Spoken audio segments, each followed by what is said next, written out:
In the forgotten corners of Montana's northern range, where winter reigns 9 months of the year, and silence is a constant companion, Arya Frost had carved her solitude from ice and determination.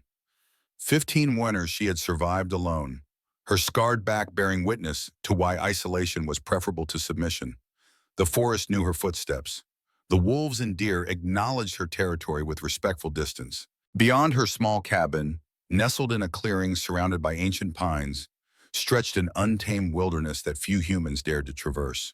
Snow-capped mountains loomed in the distance, their jagged peaks piercing the sky like the teeth of a primordial beast. The cabin itself was a testament to survival.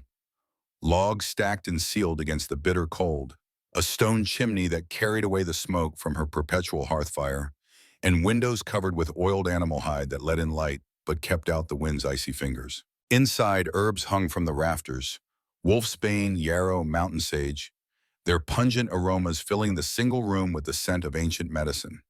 Shelves lined the walls, holding jars of preserved fruits, dried meats, and remedies passed down through generations. A bed, covered in fur pelts, occupied one corner, while a sturdy wooden table dominated the center, its surface scarred from years of cutting herbs and preparing poultices. That night, as snow fell in heavy curtains outside her window, Arya's dreams were filled with strange, vivid images that had haunted her for 6 months. Wolves running beneath a blue moon, blood seeping into virgin snow. A silver wolf with eyes like molten gold standing on a precipice, howling a song that seemed to vibrate through her very bones. She tossed and turned beneath her furs, her pale blonde hair, so light it appeared almost white, splayed across her pillow like spilled moonlight. The dreams had begun on the winter solstice, growing stronger with each passing night until they felt less like dreams and more like memories, or warnings. Tonight they were more intense than ever before, carrying with them a sense of urgency that made her heart race even in sleep. When a particularly vivid image of a wolf's throat being cut jolted her awake, she sat up gasping, her skin slick with sweat despite the cabin's chill. Something was different. Something was wrong. Arya's pale blue eyes, almost silver in certain light, scanned the darkness of her cabin. Nothing seemed out of place, yet every instinct screamed that something had changed. Then she felt it, a shift in the air, a new tension that hadn't been there when she'd fallen asleep. And beneath that, a scent that made the fine hairs on her arms stand at attention. Alpha. Not just any wolf, but one of her kind. The kind she had fled from 15 years ago. A werewolf. And not just any werewolf, but an alpha whose power was so potent she could taste it on her tongue like metal and earth and ancient forests. Fear gripped her heart in an icy fist.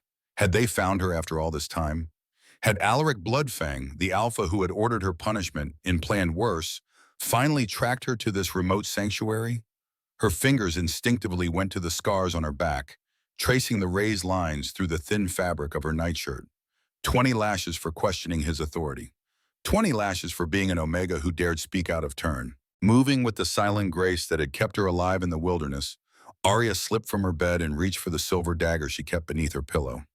Silver couldn't kill their kind, not like the myths claimed, but it could slow the healing process, buy her time if she needed to escape. A sudden bone-rattling howl split the night, so close it made her blood freeze in her veins. Not just any howl, an alpha call, commanding, searching. Her wolf, dormant for so long beneath her skin, stirred in response, a whimper rising unbidden in her throat before she could suppress it. 15 years of isolation hadn't erased the primal response to an alpha's call. It was biology, instinct, the way their kind had survived for millennia. But Arya had spent those 15 years building walls around her wolf, learning to control what her former pack had claimed was uncontrollable. She would not answer that call. She would not submit again. The howl came again, closer this time, but different. There was pain in it now, a ragged edge that spoke of injury. Despite herself, Arya moved to the window and brushed aside the hide covering, peering out into the storm. At first, she saw nothing but swirling snow, the dark shapes of trees bending in the wind. Then a movement caught her eye, a massive shadow staggering through the drifts, leaving a trail of something dark against the pristine white. Blood, whatever, whoever was out there was injured, bleeding heavily enough to leave a trail even as the storm tried to erase it. The rational part of Arya's mind screamed at her to bar the door, to hide until whatever threat this was had passed. But another part, a part she had thought long buried, was already reaching for her fur coat and boots. Before she could reconsider, Arya was outside, the wind clawing at her face as she made her way toward the wounded creature. The snow was knee-deep in places, hampering her progress, but she pressed forward, following the blood trail until she found its source. A silver wolf lay half buried in a snowdrift, its massive body nearly twice the size of a natural wolf. Blood matted its fur where arrows protruded from its flank and shoulder, the shafts made of ash and tipped with something that gleamed dully in the moonlight. Silver. Someone had hunted this werewolf with weapons designed specifically to kill their kind. As Arya approached, the wolf's head lifted weakly, revealing eyes that glowed like molten gold in the darkness. The same eyes from her dreams. Recognition hit her like a physical blow, stealing her breath. This was the wolf from her dreams, the one that had been calling to her night after night. The wolf growled, a warning rumble that vibrated the air between them, but there was no strength behind it. Blood bubbled from between its bared teeth, staining the snow crimson. It was dying. For a moment, Arya stood frozen, torn between self-preservation and something else, something that pulled at her with an almost physical force. Then the wolf's eyes met hers, and in them she saw not just pain and defiance, but intelligence, awareness. This was no mindless beast, but a being with thoughts and memories and a soul. Something in her chest tightened, a chord of recognition striking a note she hadn't known existed within her. Without further hesitation, Arya knelt beside the massive creature, her hands hovering over its wounded body. "I'm going to help you," she whispered, the first words she had spoken aloud in months. Her voice sounded strange to her own ears, raspy from disuse. "But you have to let me." The wolf regarded her for what felt like an eternity, measuring her with those golden eyes. Then slowly, deliberately, it lowered its massive head in a gesture that could only be interpreted as assent. With a strength born of years of survival in the wilderness, Arya managed to drag the wolf back to her cabin, leaving a trail of blood that the storm would soon erase. Inside, she laid it on a pile of furs near the hearth, then stoked the fire until it blazed, casting dancing shadows across the room. Working quickly, she gathered her supplies: a knife, clean cloths, a pot of water to boil, herbs with antiseptic properties, and a jar of salve she had made from plants known to speed healing in their kind. The arrows had to come out first. Silver poisoning would spread if they remained embedded in the wolf's flesh, preventing the accelerated healing that was their birthright. "This will hurt," she warned, knowing the wolf understood her words even if it couldn't respond. "But silver in the blood will kill you if I don't remove it now." The wolf's eyes never left her face as she set to work, gripping the first arrow shaft firmly and pulling it free in one swift motion. A high-pitched whine escaped the wolf's throat, but it remained still, allowing her to extract the second and third arrows with the same efficiency. Blood flowed freely now, soaking into the furs beneath the wolf's massive body. Arya pressed clean cloths to the wounds, applying pressure until the bleeding slowed, then began the process of cleaning and treating each injury. As she worked, she found herself speaking softly, telling the wolf about the herbs she was using, explaining each step of her treatment. It had been so long since she had spoken to another living soul that the words poured out of her like water from a broken dam. "My mother taught me this," she said, applying a poultice of yarrow and comfrey to the deepest wound. She was the pack healer before she trailed off, old memories surfacing like bodies in a thawing lake, before everything changed. The wolf watched her with those intelligent golden eyes, and she had the disconcerting feeling that it was seeing beyond her words, reading the pain etched into the spaces between them. As she worked through the night, a strange thing began to happen. Where her hands touched the wolf's silver fur, a faint glow emanated, soft as moonlight, but unmistakable in the dim cabin. Arya stared in wonder as the light spread from her fingertips into the wolf's wounds, the tissue beneath visibly knitting together faster than even their kind's natural healing should allow. She had always been a gifted healer. It was one of the reasons Alaric had kept her in his pack, despite her tendency to question his authority, but she had never seen anything like this. This was more than skill or knowledge of herbs. This was something else, something that came from deep within her. By dawn, the wolf's wounds had closed completely, leaving only tender pink scars where deadly injuries had been. Exhausted, Arya slumped to the floor beside her patient, her back against the hearth's warm stones. Sleep claimed her almost instantly, dragging her into dreams once more filled with running wolves and moonlight on snow. When she awoke, the quality of light filtering through the hide-covered windows told her it was well past noon. She had slept for hours, longer than she had intended. Alarmed, she sat up quickly, expecting to see the silver wolf still lying on the furs beside her. Instead, a man sat across from her, his back straight, his posture radiating a power that filled the small cabin like a physical presence. He was older than she had expected, perhaps in his early 50s, with a face carved by time and hardship into something magnificent. Silver hair, thick and slightly wild, fell to his broad shoulders. A neatly trimmed beard of the same color framed a mouth that looked as if it had forgotten how to smile. And his eyes were the same molten gold that had watched her through the night, now set in a human face that was both handsome and forbidding. Scars mapped his torso, old battle wounds that told the story of a life lived in conflict. New pink scars showed where the arrows had struck him the night before. He had folded his massive frame onto one of her small wooden chairs, which looked like a child's furniture beneath him. Someone had draped a fur over his lap to preserve his modesty, though nakedness was seldom an issue among their kind. Arya scrambled to her feet, instinctively backing away until her shoulders hit the cabin wall. Her heart hammered against her ribs as the reality of her situation crashed over her.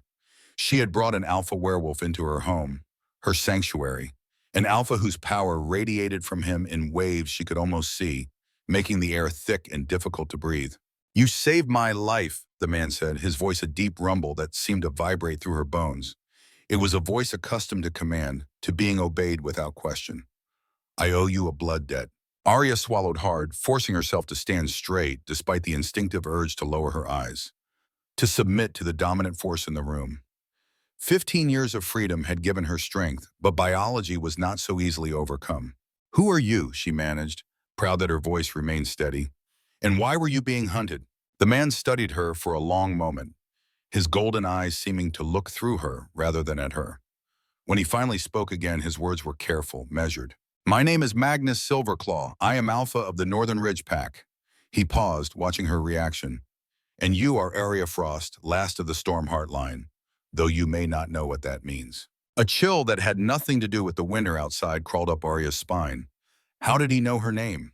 She had been careful, so careful to erase all traces of her former identity when she fled. "I don't know what you're talking about," she said, her hand inching toward the silver dagger she kept sheathed at her waist. "I'm no one, just a woman who wants to be left alone." Magnus's eyes tracked her movement, but he made no move to stop her. Instead, a sad smile touched his lips, there and gone so quickly she might have imagined it. "You are much more than that, whether you wish to be or not." He shifted slightly, wincing as the movement pulled at his healing wounds. "And you know it. The dreams have been coming to you, haven't they? Dreams of wolves running beneath a blue moon. Dreams of blood and ancient songs."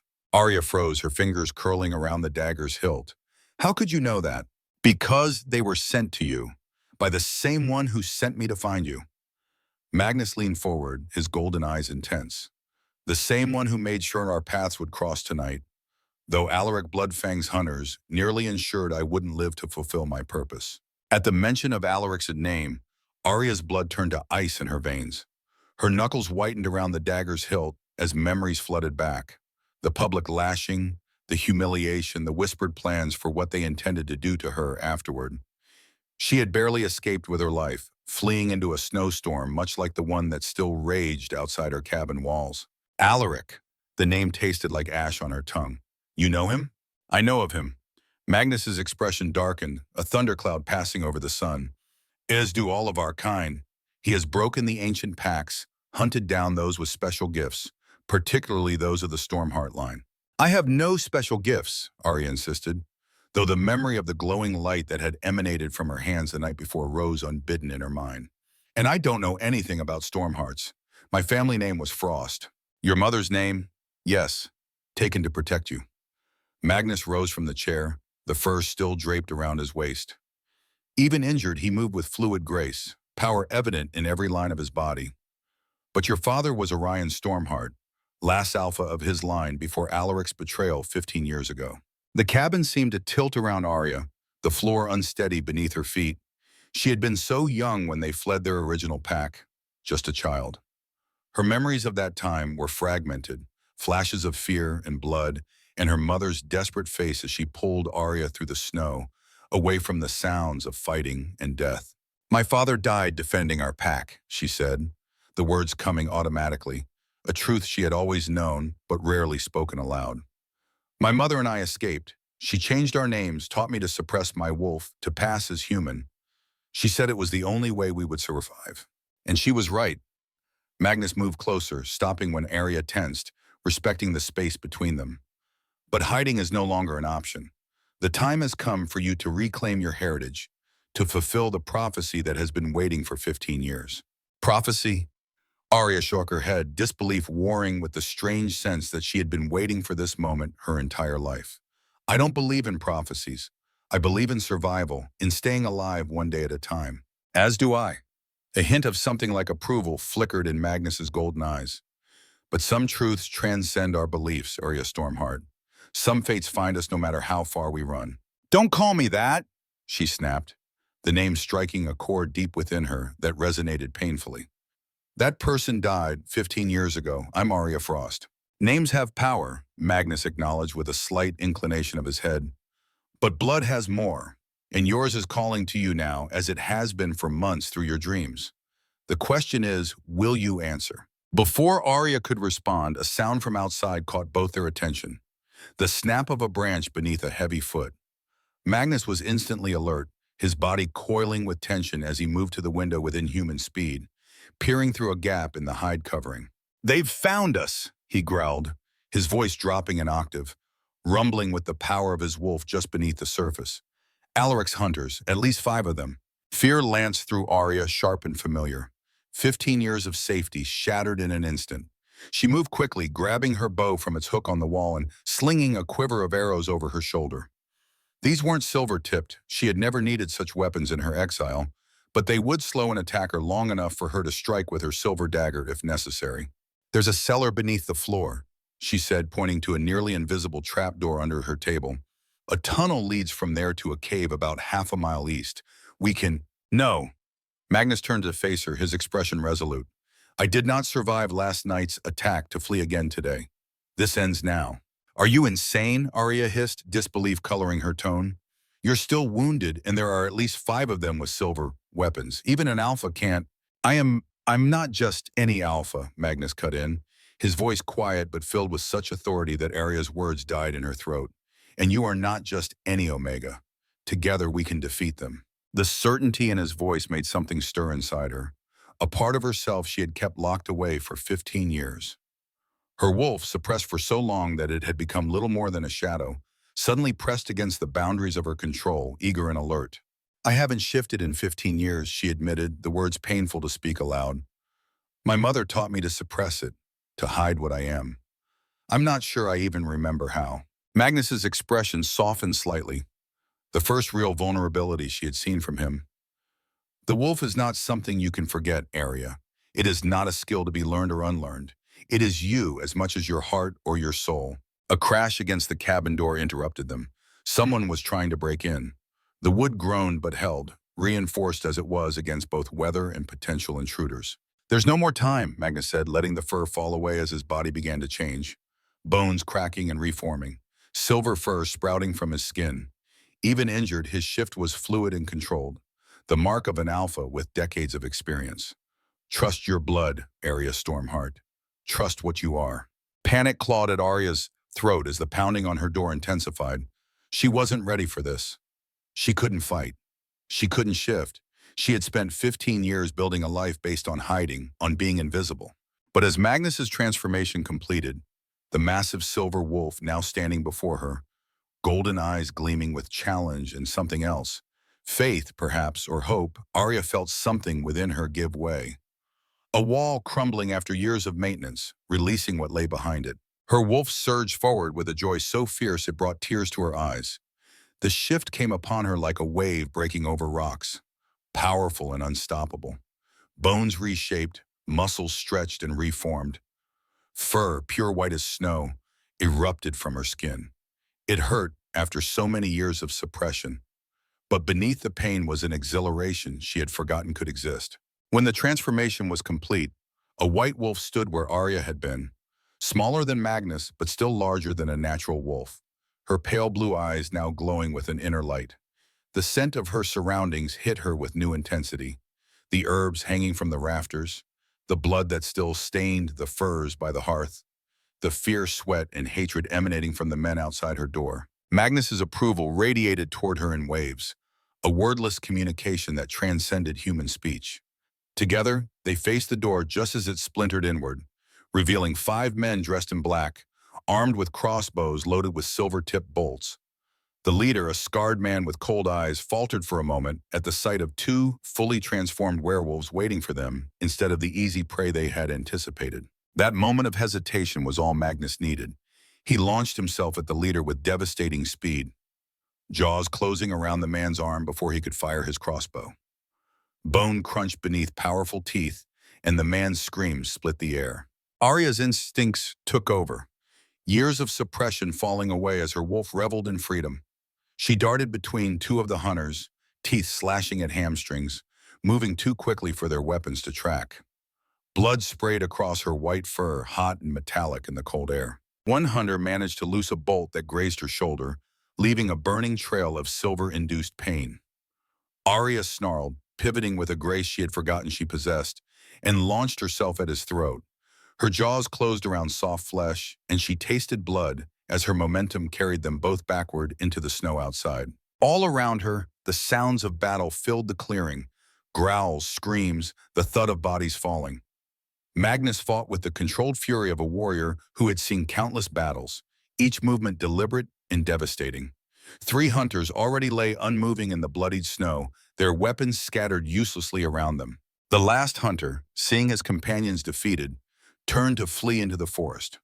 Without hesitation, Arya gave chase, her paws carrying her swiftly over the snow, her white fur making her nearly invisible in the winter landscape. She caught him within seconds, lunging for his back and bringing him down with her weight. Her teeth hovered over his neck, the killing bite a heartbeat away. But something made her pause, a scent beneath the fear and sweat, something familiar. She inhaled deeply, her wolf senses sorting through the complex layers of information. This man was not like the others. His scent carried the undercurrent of their kind, though muted as if suppressed. He was a werewolf, one of their own, fighting for the enemy. The realization shocked her enough that she loosened her hold, and the man seized the opportunity to throw her off, scrambling away with supernatural speed. Arya regained her footing, ready to pursue, when Magnus's howl reached her, a clear command to return. Conflicted, she watched the hunter disappear into the trees before turning back toward her cabin. The clearing had become a battlefield, snow churned and stained crimson, bodies lying where they had fallen. Magnus stood in human form once more, having shifted back to use one of the hunter's own knives to finish the job. Arya approached cautiously, her wolf form still dominant as she processed what had just happened. She had killed. After 15 years of peace, of healing, she had taken a life.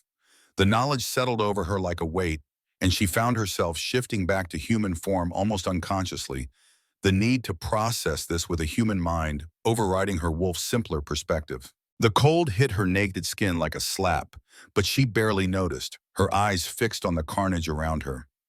Magnus watched her silently, blood staining his hands and chest, his expression unreadable. "The last one," she said, her voice hoarse.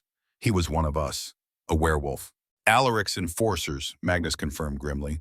"Omegas he has broken to his will, stripped of their identity, and turned into weapons. They are more to be pitied than feared." "He escaped," Arya said, wrapping her arms around herself, suddenly aware of her nakedness in the falling snow. "He'll report back to Alaric." "Yes," Magnus agreed, turning to retrieve his fur wrap from inside the damaged cabin. He handed it to Arya, who accepted it gratefully, draping it around her shoulders. "Our location is compromised. We must leave immediately." Reality crashed over Arya like a cold wave. Her home, her sanctuary for 15 years, was now known to her enemies. Everything she had built, every measure of safety she had created, was gone in an instant. She looked back at her cabin, door hanging from broken hinges, interior visible with all its humble comforts. The herbs she had gathered through years of patient work. The small carved figures she had made during long winter nights. The memories of her mother, who had died in this very cabin 5 years ago, passing peacefully in her sleep after a decade of hiding. "I can't just leave," she protested, grief making her voice crack. "This is my home. Everything I have is here." Magnus's expression softened slightly, an unexpected compassion crossing his weathered features. "I understand loss, Arya, more than most. But what awaits you if you stay is worse than death. Alaric does not forgive, and he does not forget, especially when it comes to the Stormheart line." "What does he want with me?" Arya demanded, anger suddenly replacing grief. "I've been no threat to him. I've been hiding, for God's sake, living as a hermit in the middle of nowhere. Why can't he just let me be?" "Because of what you are," Magnus said simply. "Because of what you can do. The healing light you used on me last night, that is but a fraction of the power that runs in your blood. You are the last of the Stormheart line, the only one who can perform the ritual of binding that would unite the packs under a single purpose again. You are the only one who can stop him." Arya shook her head, disbelief warring with the strange certainty that Magnus spoke the truth. "You're talking about fairy tales, old legends. My mother told me stories about the Stormhearts, about how they could sing to the moon and command the loyalty of all wolves. They were just bedtime stories." "Were they?" Magnus challenged softly. "Or were they your heritage, hidden in plain sight? Think, Arya, the dreams that have been coming to you, the healing light that flows from your hands. Your white wolf form, extremely rare, almost unheard of except in the Stormheart line. These are not coincidences." A distant howl interrupted them, joined moments later by several others. The hunting call of werewolves on the trail, Alaric's reinforcements, coming to investigate why his first team had not returned. "We're out of time," Magnus said urgently. "Come with me now and I'll explain everything. Or stay and face Alaric alone. The choice is yours, but it must be made now." Arya stood frozen, caught between the life she had known and the unknown future Magnus offered, between comfortable solitude and dangerous purpose.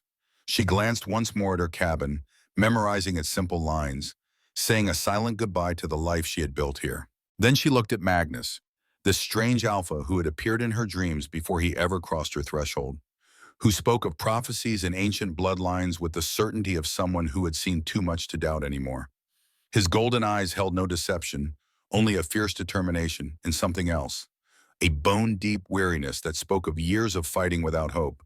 "Until now." "Get dressed," she said finally, decision made. "There are clothes that might fit you inside, and supplies we should take. Food, medicines. If we're going to outrun a pack of werewolves, we'll need every advantage." Relief flickered across Magnus's face before his stoic expression returned. He nodded once, striding into the cabin to gather what they would need. Arya followed more slowly, taking a last look at the clearing that had been her world for so long. The bodies of the hunters would have to remain. There was no time for proper disposal. The forest would reclaim them eventually, as it reclaimed all things. Inside, she dressed quickly in her warmest clothes, leather pants worn soft with age, a thick woolen tunic, fur-lined boots, and her heavy coat. She gathered her most precious possessions, her mother's journal, filled with healing knowledge passed down through generations, her silver dagger, a small wooden carving of a wolf her mother had made for her long ago. Magnus had found pants and a shirt that stretched tight across his broad chest, along with a coat that barely closed over his powerful frame. He had filled a pack with dried meat, hard bread, and her medicinal supplies, slinging it over one shoulder with casual strength despite his healing wounds. "Ready?" he asked, his golden eyes assessing her with an intensity that made her both uncomfortable and oddly reassured. Arya took one last look around the cabin, her throat tight with emotions she couldn't name. "Yes," she said finally, turning away from everything she had known. "I'm ready." As they stepped outside, the howls came again, closer now. Without discussion, they shifted simultaneously, their human forms melting away as wolf bodies took their place. Magnus's massive silver form and Arya's smaller white one. Together, they raced into the forest, leaving behind blood-stained snow and broken dreams, heading toward a future neither could clearly see, but both could feel pulling them forward with the inexorable force of destiny. The storm had passed during their confrontation with the hunters, leaving behind a crystalline world of ice and silence. Their paws made little sound on the fresh snow as they ran, their breath coming in plumes of vapor that disappeared into the cold air. The forest opened before them, ancient trees standing like sentinels as they passed. They ran for hours, Magnus setting a grueling pace despite his injuries, Arya keeping up with a strength she hadn't known she still possessed. Her wolf reveled in the freedom after 15 years of suppression, muscles remembering patterns of movement that had once been as natural as breathing. The world looked different through her wolf's eyes, sharper, more immediate, filled with information her human senses could never have detected. As twilight fell, they finally slowed, having put many miles between themselves and Arya's former home. Magnus led her to a sheltered ravine where a small cave offered protection from both elements and prying eyes.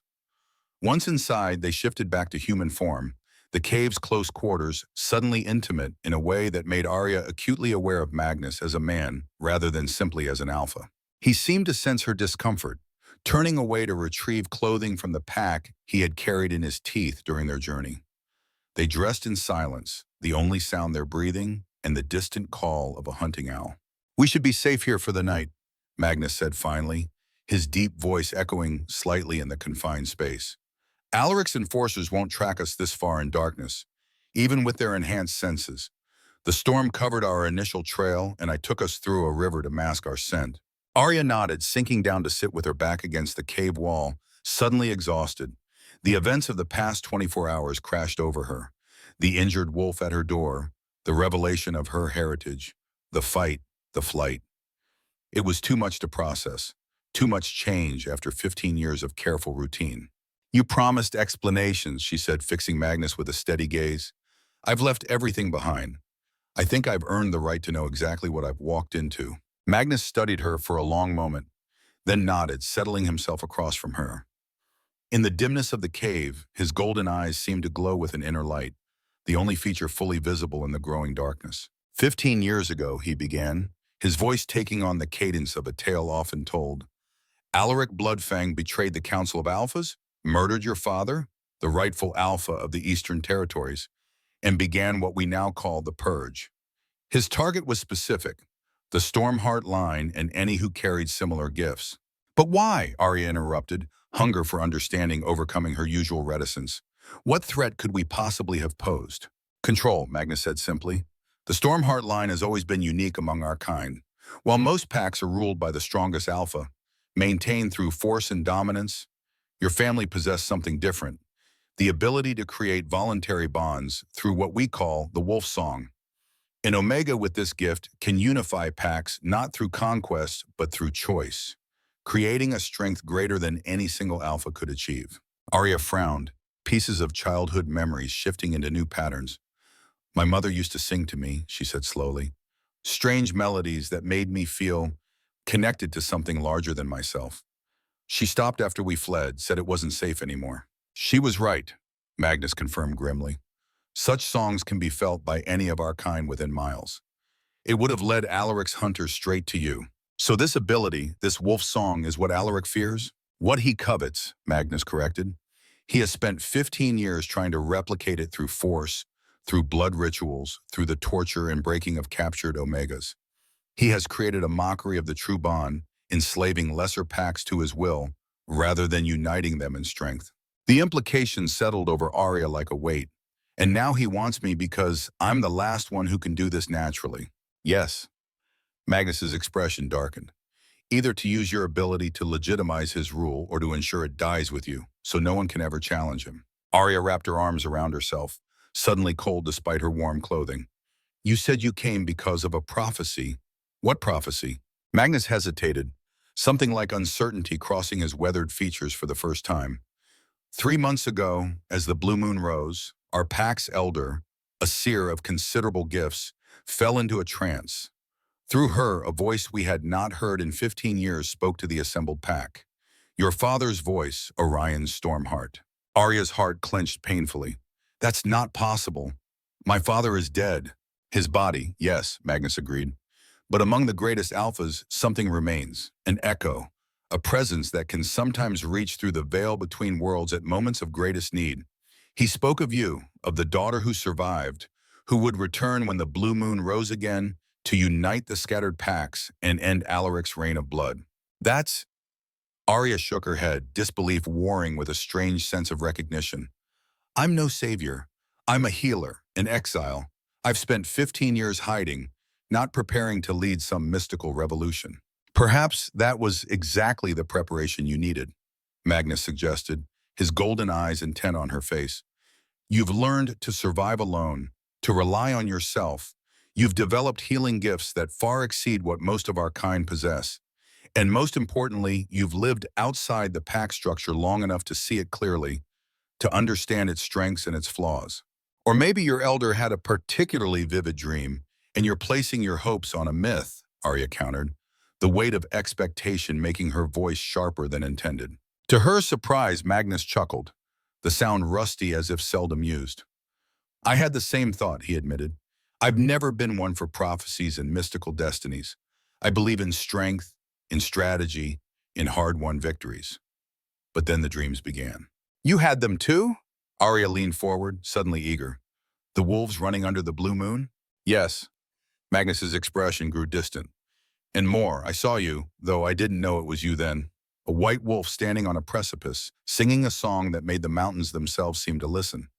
I saw packs united not in submission, but in purpose. And I saw Alaric Bloodfang fall, his false empire crumbling around him. The certainty in his voice made something stir inside Arya, a recognition of truth that transcended skepticism. Still doubt lingered, a protective shell built over years of isolation. Even if I believed all this, she said carefully, what makes you think I could succeed where others have failed? Alaric has ruled unchallenged for 15 years. He must have consolidated his power, built alliances, eliminated threats. What chance would I have against that? Hope, Magnus said simply. Something our kind has been without for too long.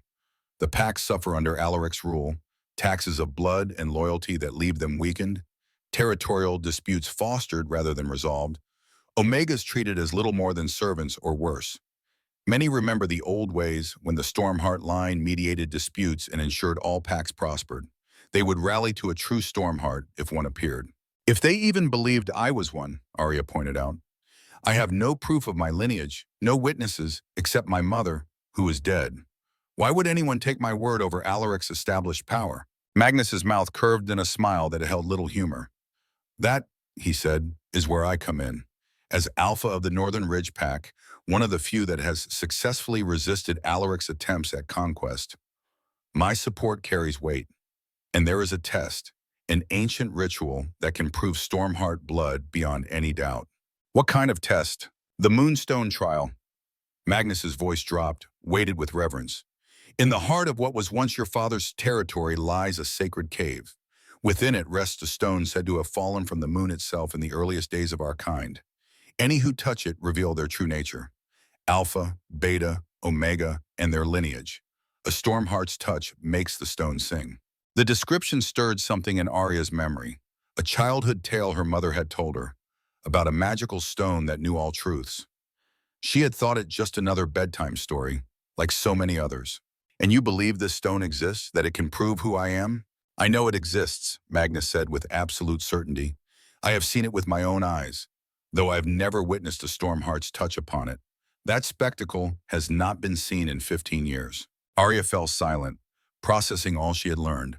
The past she had tried so hard to forget was rushing back, demanding acknowledgement. The future Magnus described seemed impossible. Her, an exile, a hermit, leading a revolution against the most powerful Alpha in generations. And yet, beneath her doubts, something resonated with his words. A truth her wolf recognized, even if her human mind resisted. What if I refuse, she asked finally. What if I don't want this destiny you're offering? Could we just run, find somewhere even more remote, somewhere Alaric would never find us? Magnus's expression softened, compassion evident in his golden eyes. We could try, he acknowledged. But Alaric's reach grows longer every year, and the dreams would follow you, Arya. The call of your blood would not be silenced by distance. Some destinies cannot be outrun, only embraced or rejected, and either choice comes with a price. And what price have you paid? Arya asked, suddenly curious about this Alpha who had appeared in her dreams, who spoke of prophecies with reluctant belief, whose eyes held centuries of sorrow despite his apparent age. What destiny did you embrace or reject to bring you here? A shadow crossed Magnus's face, old grief momentarily visible before being locked away again. That, he said quietly, is a tale for another night. Dawn comes early, and we have many miles to travel tomorrow. You should rest. The deflection was obvious, but Arya didn't press. Everyone had secrets, wounds they preferred to keep covered. She had her own, after all. Instead, she nodded, rearranging her position to find what comfort she could against the unyielding stone of the cave wall. Magnus moved to the cave entrance, settling himself where he could watch both her and the world outside. His posture was alert despite the exhaustion that must have plagued him after their long journey and his still healing wounds. You should rest too, Arya said, concern coloring her voice despite herself. Your injuries need time to heal completely. I'll keep watch, Magnus replied, his tone brooking no argument. Sleep, Arya Stormheart. Tomorrow we begin the journey to your father's lands, and you'll need your strength. She wanted to correct him, to insist again on the name Frost, but weariness overtook her before she could form the words. As sleep claimed her, the dreams returned. Wolves running beneath a blue moon, blood on snow, a silver wolf with golden eyes watching her from a distance. But this time a new element appeared. A white wolf standing on a mountaintop, head thrown back in a howl that seemed to make the very stars tremble. In her dream, Arya recognized the white wolf as herself, and for the first time in 15 years, she felt not fear but a fierce, wild joy at the power that flowed through her veins. The power of the Stormheart line, the power that might, against all odds, change the fate of their kind. The power that had been waiting for her to reclaim it all along. Dawn arrived with fingers of pale gold stretching across the sky, still clutching the remnants of night. Arya woke to find Magnus already alert, his imposing figure silhouetted against the cave entrance. He stood motionless, listening to the forest with the patience of a predator who had learned that stillness often revealed more than movement. In the half-light, his silver hair gleamed like polished metal, and his profile, sharp jaw, proud nose, watchful eyes, reminded Arya of the ancient carvings her mother had once shown her, depictions of the first werewolves who had made a covenant with the moon. The hunters have lost our trail, he said without turning, but they will not stop searching. Arya rose silently, stretching muscles sore from the previous day's exertion and the hard stone floor. 15 years of solitude had not prepared her for the rigors of flight, of battle, of confronting a past she had tried so desperately to forget. Yet her wolf, awakened after so long, felt more alive than she had in years, senses sharp and eager despite her human body's protests. How far to your territory? She asked, voice still rough with sleep. 3 days' journey if we maintain a strong pace. Magnus finally turned to face her, his golden eyes evaluating. The northern ridge lies beyond the Great Divide, protected by mountains few humans dare to cross and fewer werewolves challenge. It has allowed us to maintain independence when other packs fell to Alaric's influence. The name still sent a chill through Arya, memories of pain and terror rising unbidden. She pushed them down, focusing instead on practical matters. We should eat before setting out, conserve our supplies when we can hunt instead. Magnus nodded in approval. There's a stream not far from here. Fish this time of year would be fat from winter hibernation. They broke their fast with cold provisions from Arya's pack, saving the hunting for later when they were further from potential pursuers. As they ate in companionable silence, Arya studied Magnus covertly, noting how even in repose he maintained a vigilant awareness of their surroundings. His body, powerful and scarred, told a story of countless battles, of a life lived on the front lines of whatever conflict had consumed their kind since Alaric's betrayal. You've been fighting him all this time, haven't you? She asked suddenly. Magnus paused, a piece of dried meat halfway to his mouth. Not always in direct confrontation, he admitted. Sometimes the most effective resistance is survival, maintaining what he would destroy. My pack has been a sanctuary for those who escaped his rule, a repository for knowledge he would erase, a beacon for those who remember what our kind once was. And what were we? Arya asked, genuinely curious. Her mother had told her stories, of course, but always framed as legends, fairy tales to ease a child to sleep, never as history. Magnus's expression softened, something like reverence entering his voice. We were guardians, he said, keepers of wild places, bridges between the natural world and the human one. We maintained balance, ensured no species overran another, protected the sacred sites where the veils between worlds thin. That sounds more like myth than reality. The best truths often do. His gaze grew distant. Before Alaric, the packs were allied despite territorial boundaries. Each had their strengths, their duties. The Northern Ridge Pack watched over the mountain passes, The River Valley Pack maintained the waterways. The Forest Heart Pack tended the great woods. And your father's pack, the Eastern Dawn, kept the oldest traditions, maintained the rituals that bound us to the moon and to each other. Arya tried to reconcile this grand vision with her own fragmented memories. Blood on snow, her mother's desperate flight, years of hiding and fear. If we were so noble, how did Alaric gain enough power to destroy it all? Pain flickered across Magnus's weathered features. The same way tyrants always rise. He exploited divisions, whispered fears into receptive ears, promised strength through dominance rather than alliance. By the time many recognized the threat, it was too late. Your father tried to unite the packs against him, called a great council using the Stormheart voice. But Alaric had already poisoned too many minds. And you? Where were you when my father was betrayed? The question struck like a physical blow. Magnus flinched, something dark and haunted crossing his face. Fighting a battle I could not win on the northern borders, where Alaric had sent his first assault as distraction. By the time I realized his true target and returned, he did not finish. He did not need to. The tale was written in the grim set of his jaw, the shadow of old grief in his golden eyes. It was the look of a warrior who had arrived too late to save what mattered most, who had spent the years since trying to atone for a failure that was not truly his. Arya reached out impulsively, her fingers brushing his scarred knuckles. You couldn't have known. Magnus stared at her hand on his, surprise momentarily replacing the pain in his expression. Then he nodded once, a gesture that acknowledged her comfort without accepting absolution. We should move, he said, rising to his feet. The day grows older, and we have much ground to cover. They packed their meager supplies and departed the cave, shifting into wolf form for faster travel. As they had the previous day, Magnus led the way, his massive silver form carving a path through the wilderness that Arya's smaller white shape followed with fluid grace. They kept to the shadows where possible, avoided ridgelines where their silhouettes might be spotted, and crossed streams frequently to break their scent trail. By midday, they had covered significant ground, the terrain gradually shifting from the dense pine forests of Arya's territory to a more varied landscape of rocky outcroppings and alpine meadows. As they paused to rest in the shelter of a massive boulder, both shifting back to human form to eat and drink, Arya noticed Magnus's attention continually drawn to the northern sky. What troubles you? She asked, following his gaze but seeing only clouds gathering above distant peaks. Storm coming, he said, nostrils flaring as he scented the wind. A bad one. We need to find suitable shelter before nightfall. Arya studied the clouds with newfound concern. In her years of isolation, she had learned to read the weather as a matter of survival. The distant formation did indeed signal a powerful system moving their way, the kind that could trap travelers for days if they were caught unprepared. How far to the nearest safe haven? Magnus frowned, calculating. There's an old way station used by our scouts about 10 miles northeast. Stone construction, well hidden, it would serve our needs. 10 miles across increasingly difficult terrain, with a storm bearing down and the possibility of pursuit behind them.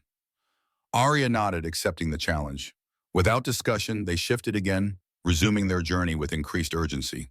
The afternoon brought deteriorating conditions. Wind whipped through the higher elevations, carrying the first hints of stinging snow. Temperature dropped rapidly, and even in wolf form with their thick fur, Arya could feel the bite of approaching winter.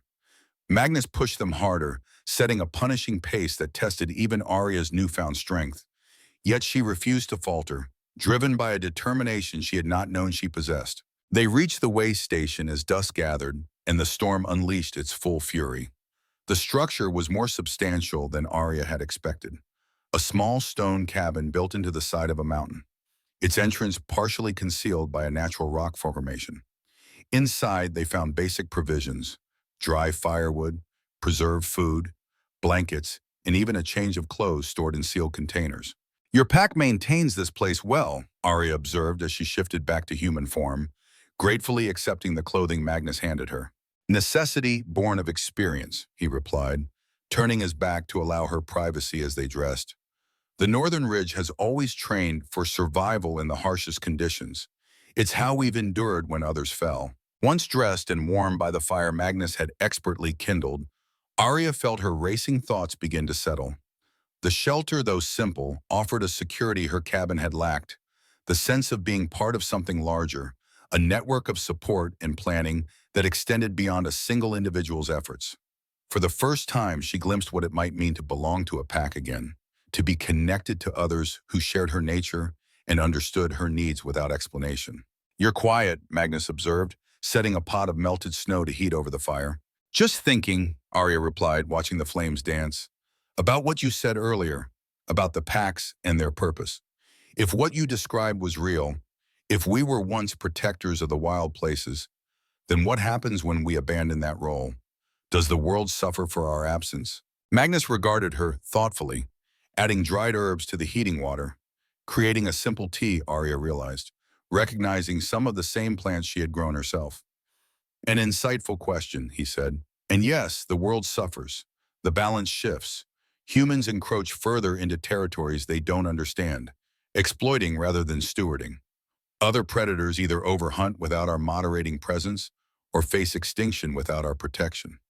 Sacred sites lose their guardians and fade from memory. Then Alaric's betrayal harmed more than just our kind. All true tyranny does," Magnus agreed, his voice deepening with conviction. "It breaks the natural order, substitutes domination for harmony. That is why the Stormheart gift was so valued, because it united without conquering, preserved the autonomy of each pack while binding them to a common purpose." The fire crackled, sending shadows dancing across the stone walls as the storm howled outside. In that moment, sheltered from the elements but facing truths long buried, Arya felt a shifting inside her, pieces of herself long compartmentalized beginning to realign. The isolated healer, the frightened fugitive, the wolf who had hidden her nature for 15 years. And beneath them all, something else emerging, the Stormheart heir, carrying a legacy she had never been allowed to understand. "Tell me about the wolf song," she said suddenly, surprising herself with the request. "Not as legend, but as reality. What is it? How does it work?"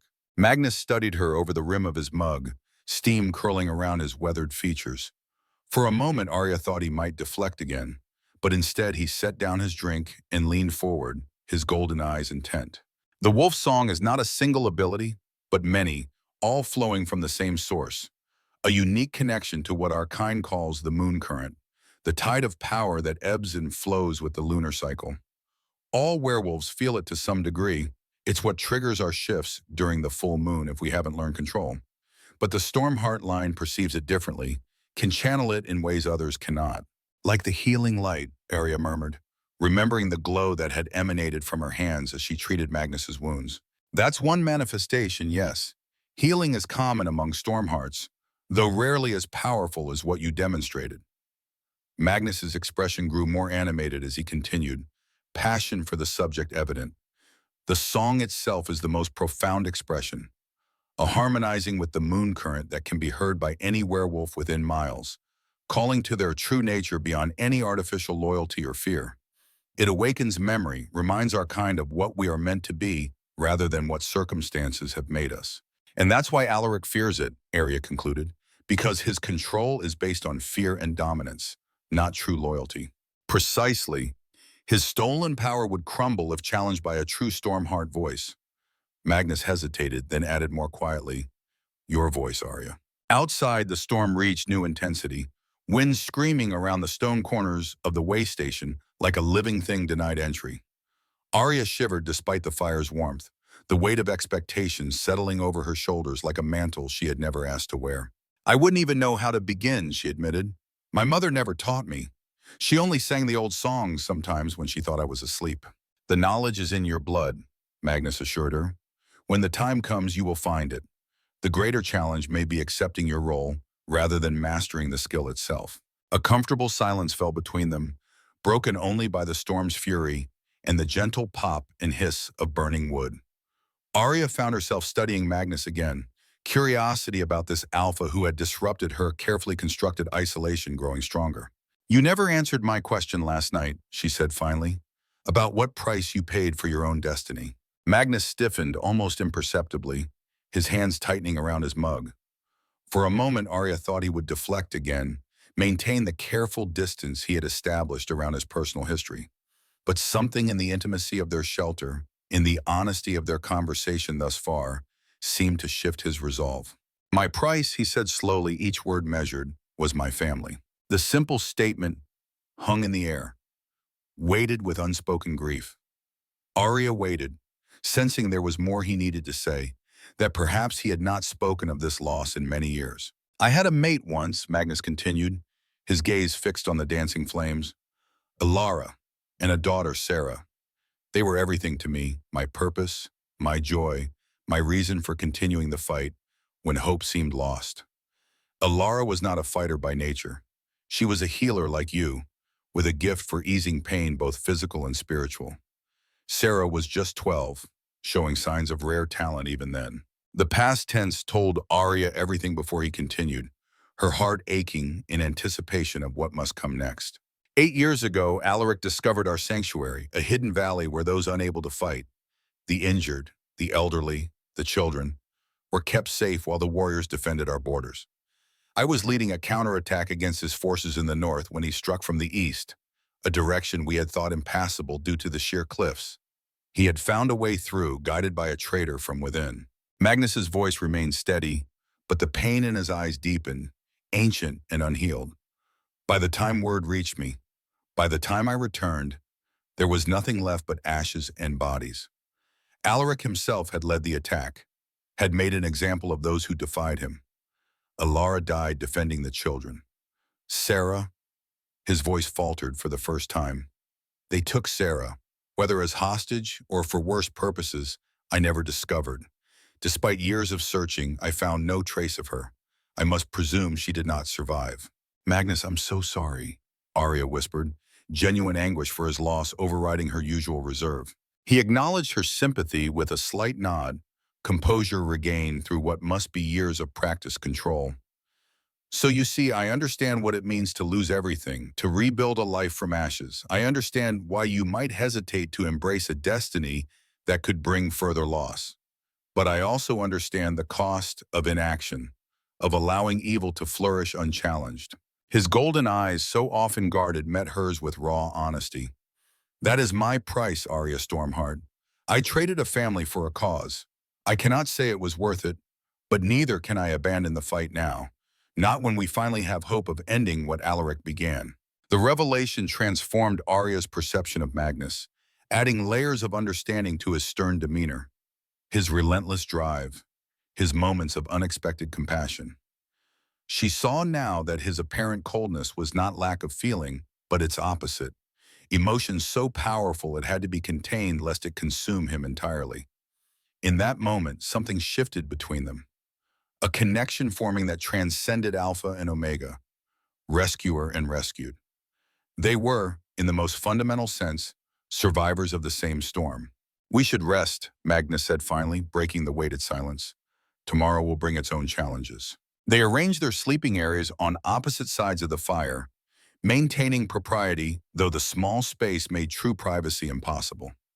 As Arya settled beneath the provided blankets, she found herself watching Magnus across the flames, seeing him anew through the lens of his revealed grief. How lonely these years must have been for him, carrying such loss while still leading others, offering hope he himself might not fully feel. Magnus, she said softly, just as his eyes were closing, thank you for telling me about Alara and Sarah, for trusting me with that. His expression softened in the firelight, vulnerability briefly visible before his usual stoic mask returned. Sleep well, Arya, the storm will pass by morning. But sleep proved elusive for Arya, her mind too full of all she had learned, all that still awaited her, the wolf song, the moonstone trial, the possibility of challenging Alaric's reign, each concept more daunting than the last. Yet beneath her apprehension ran a current of something else, something that felt surprisingly like purpose, like awakening to a truth long dormant. She dreamed that night of standing on a high precipice under a blue moon, a vast wilderness spread before her. In the dream, she opened her mouth and released a sound unlike any she had made before. Part wolf's howl, part human song, part something else entirely, something ancient and powerful that resonated with the very stones beneath her feet.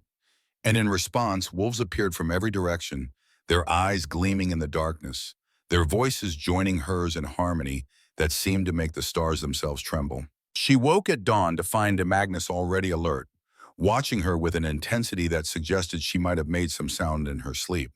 But he asked no questions, merely nodded toward the entrance where pale light signaled the storm's passing. "The way is clear," he said. "We should continue." They departed the way station after a brief meal, shifting into wolf form as they had before. The storm had transformed the landscape, blanketing everything in pristine white that sparkled beneath the rising sun. Their paws left clear tracks in the fresh snow, but Magnus seemed unconcerned. They were deep in neutral territory now, far from Alaric's usual hunting grounds and still some distance from northern ridgelands. They traveled steadily through the morning, climbing higher into the mountains. The air grew thinner, the terrain more challenging, but Arya found her wolf form adapting with surprising ease. Muscles that should have protested after years of disuse instead seemed to remember their purpose, moving with increasing confidence across rocky slopes and through narrow passes. It was as if her wolf, freed from long suppression, was determined to prove its strength and endurance. By midday, they had reached a high plateau offering spectacular views in all directions.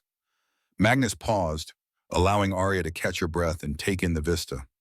Mountains stretched as far as the eye could see, peaks wrapped in clouds, valleys hidden beneath blankets of green and white. It was a primordial landscape, largely untouched by human development, a reminder of what the world had once been, and what, in these remote places, it still remained. They shifted back to human form to rest and eat, the plateau sheltered enough from wind to make the brief exposure bearable. As they shared dried meat and water, Magnus pointed toward the northeast where a particularly imposing range dominated the horizon. "The northern divide," he explained. "Beyond lies my territory. We should reach the outer boundaries by nightfall, where patrols will find us. From there, it's another day's journey to the central settlement." "And after that?" Arya asked, the question that had been building since their departure finally finding voice. "What happens when we reach your pack? What exactly do you expect me to do?" Magnus considered her question with the seriousness it deserved. "First, rest and recovery. You need time to adjust, to learn about your heritage, to train abilities long suppressed. Then, when you're ready, we would journey to the Moonstone Cave for the trial that confirms your lineage beyond any doubt. And if I pass this trial, if the stone confirms I am who you believe." "Word would spread," Magnus said, his expression intensifying. "Quietly at first, through trusted channels, then more widely as allies gathered strength. A true Stormheart heir returned after 15 years. It would ignite hope among the subjugated packs, courage among those who remember the old ways. It would force Alaric to respond, to either attack openly or risk losing control as his followers defected." "You're describing war," Arya said flatly. "I'm describing liberation," Magnus countered, though he did not deny her assessment. "War is coming regardless, Arya. Alaric's rule grows more brutal each year as resistance continues. The difference is whether it will be fought on his terms or ours, whether our kind will have hope of a better future or merely exchange one tyrant for another." Before Arya could respond, Magnus suddenly stiffened, nostrils flaring as he scented the wind. In an instant, his demeanor changed from contemplative to alert, every muscle tensing as he rose to his feet in a fluid motion that belied his size. "What is it?" Arya asked, rising beside him, her own senses sharpening in response to his alarm. "Blood," he growled, the word rumbling from deep in his chest. "And smoke, from the direction of the northern ridge." Without further explanation, Magnus shifted back to wolf form, his massive silver body coiling with tension as he prepared to run.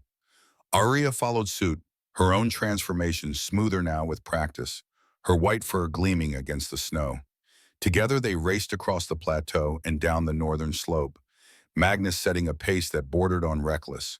Driven by fear, Arya could sense radiating from him in waves. They ran for hours without pause, pushing their supernatural endurance to its limits.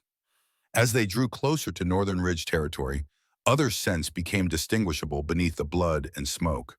Fear, rage, the acrid tang of silver weapons.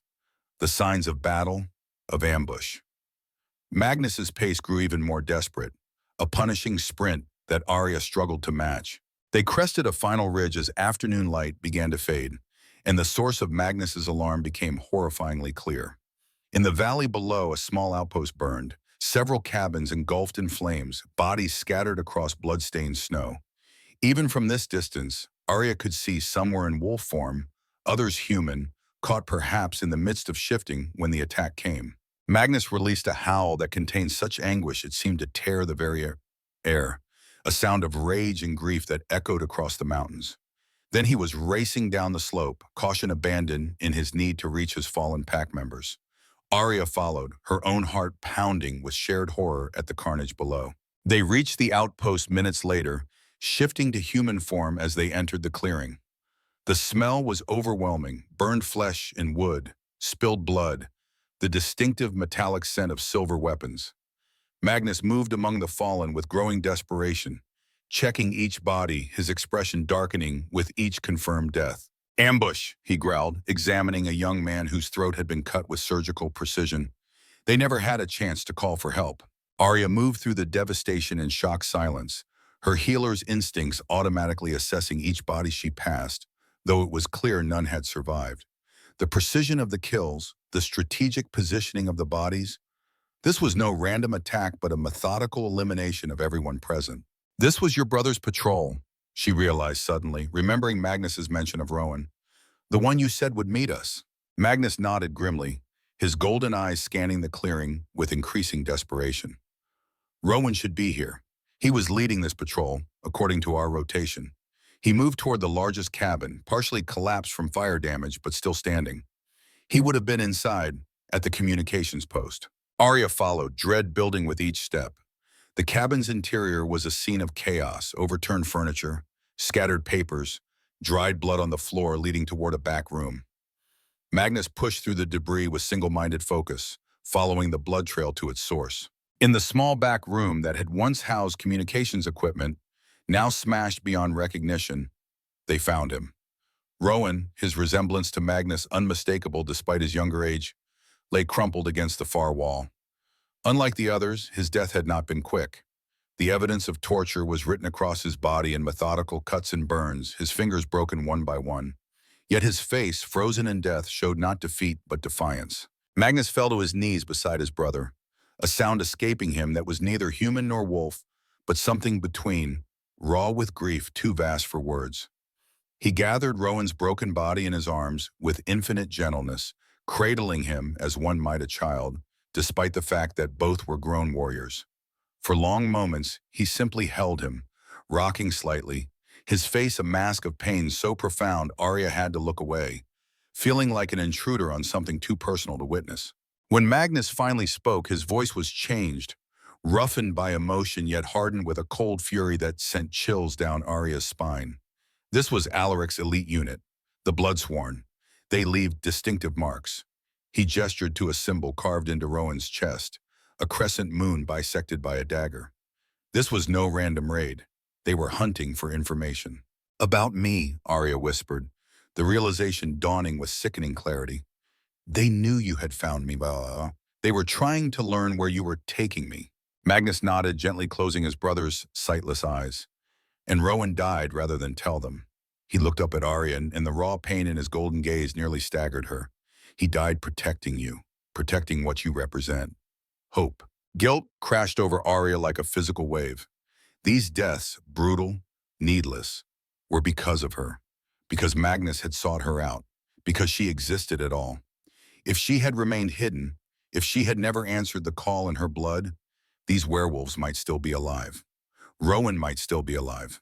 "I'm so sorry," she said, the words wholly inadequate for the devastation surrounding them. "This is my fault. No." Magnus cut her off with unexpected vehemence, rising to his feet with his brother still cradled in his arms. "This is Alaric's doing, his choice, his cruelty.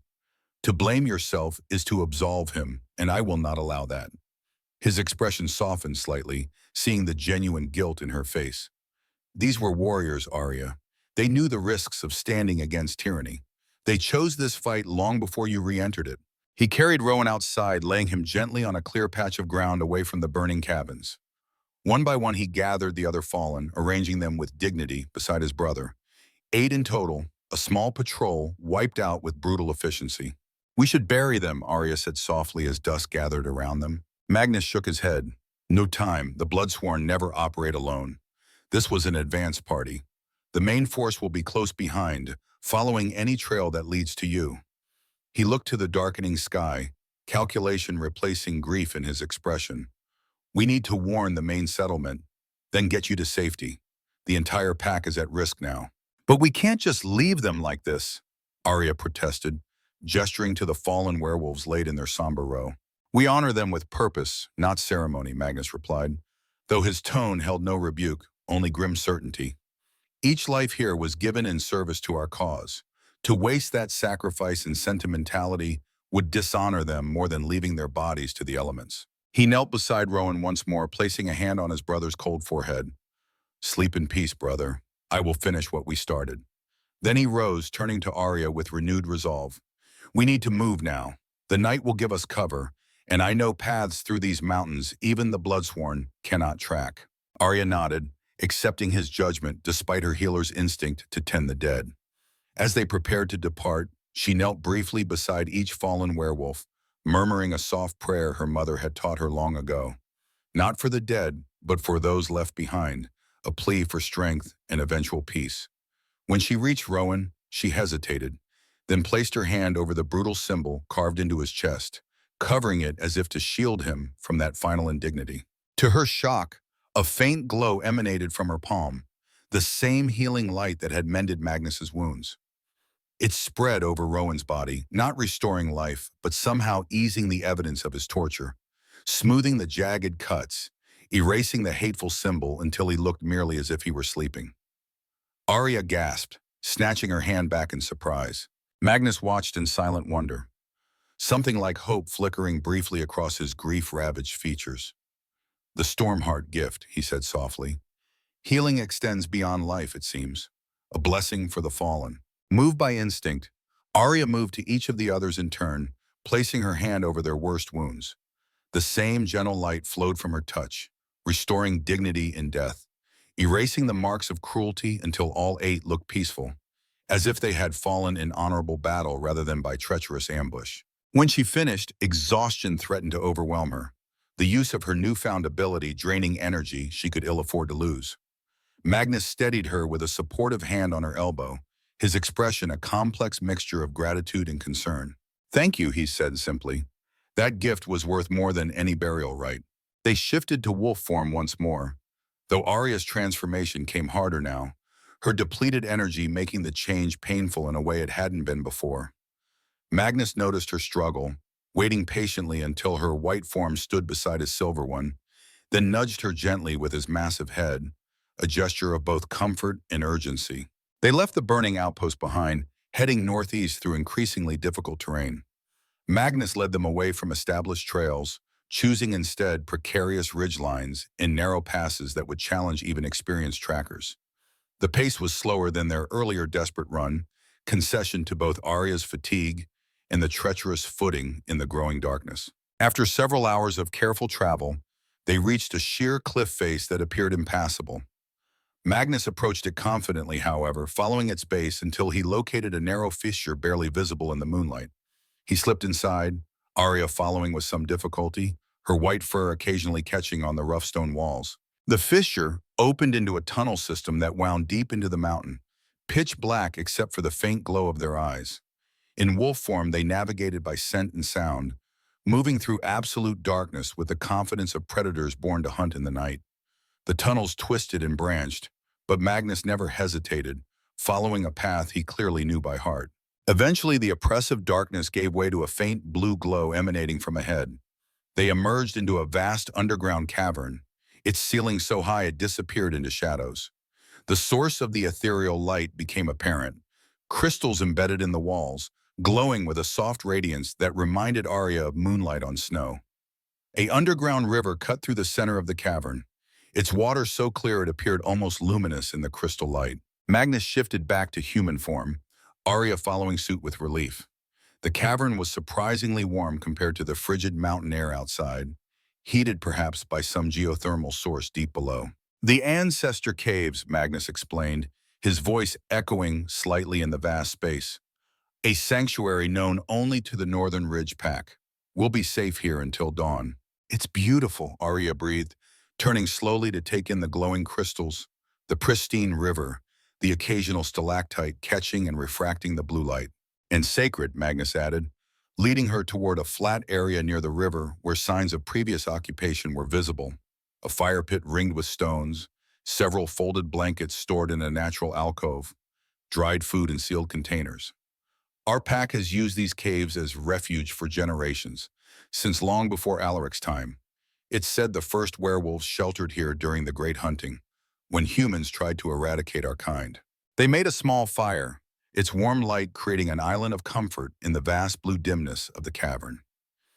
Eating sparingly of the stored provisions, they recovered some strength after the emotional and physical toll of the day. Magnus remained silent for long periods, grief for his brother evident in the tightness around his eyes, the occasional distant focus of his gaze.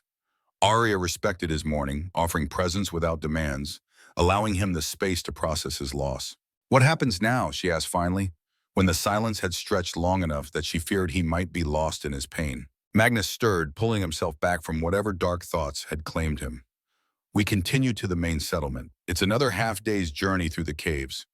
Longer than the surface route would have been, but safer. Once there, we must prepare the pack for evacuation." "Evacuation?" Arya repeated, startled. "You're abandoning your territory?" "Temporarily," Magnus clarified. "The Bloodsworn finding the outpost means our location is compromised. We've prepared for this contingency. There are secondary settlements, supply caches, escape routes. The pack will scatter into smaller groups, harder to track, then regroup at the designated rendezvous when safe." "And me? What happens to your plans for me in all this chaos?" Magnus's golden eyes fixed on her with unwavering intensity. "You are the reason we fight at all, Arya. The plan remains. Get you to the Moonstone Cave, confirm your heritage, then use that confirmation to rally the resistance. The difference is now we do it while evading Alaric's hunters rather than preparing from the safety of our territory." The responsibility settled over Arya like a physical weight, made heavier by the death she had witnessed that day. Lives lost for a cause she still wasn't certain she believed in, for a heritage she barely understood.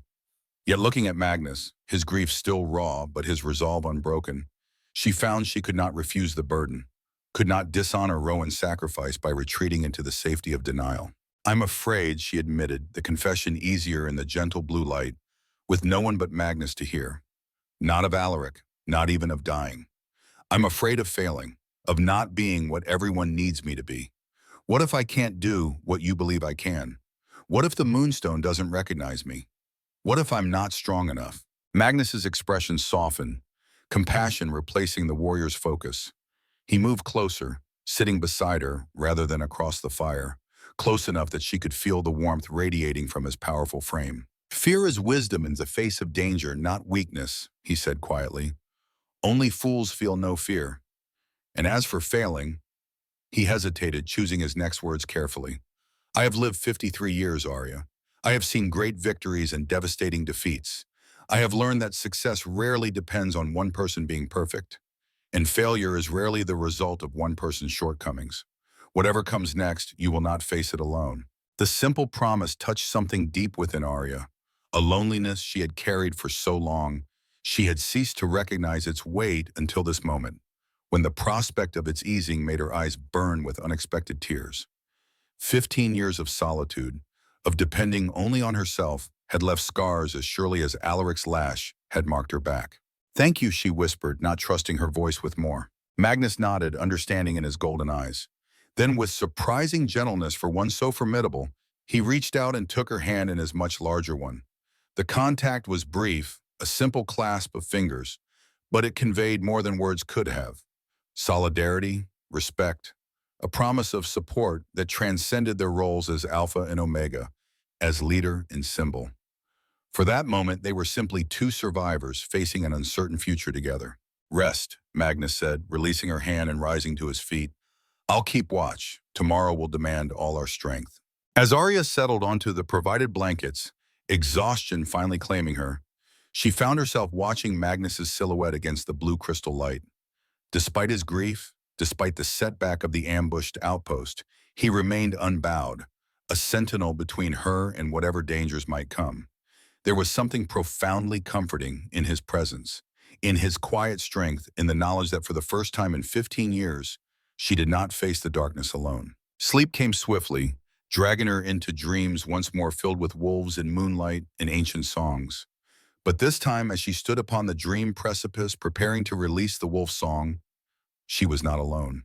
A massive silver wolf stood beside her, golden eyes gleaming with pride and determination as together they raised their voices to the star-scattered sky. In her dreams, Arya Stormheart sang, and the world trembled at the sound. Morning in the underground cavern came not with sunlight, but with a subtle shift in the blue glow of the crystals, brightening as if responding to the dawn they could not see.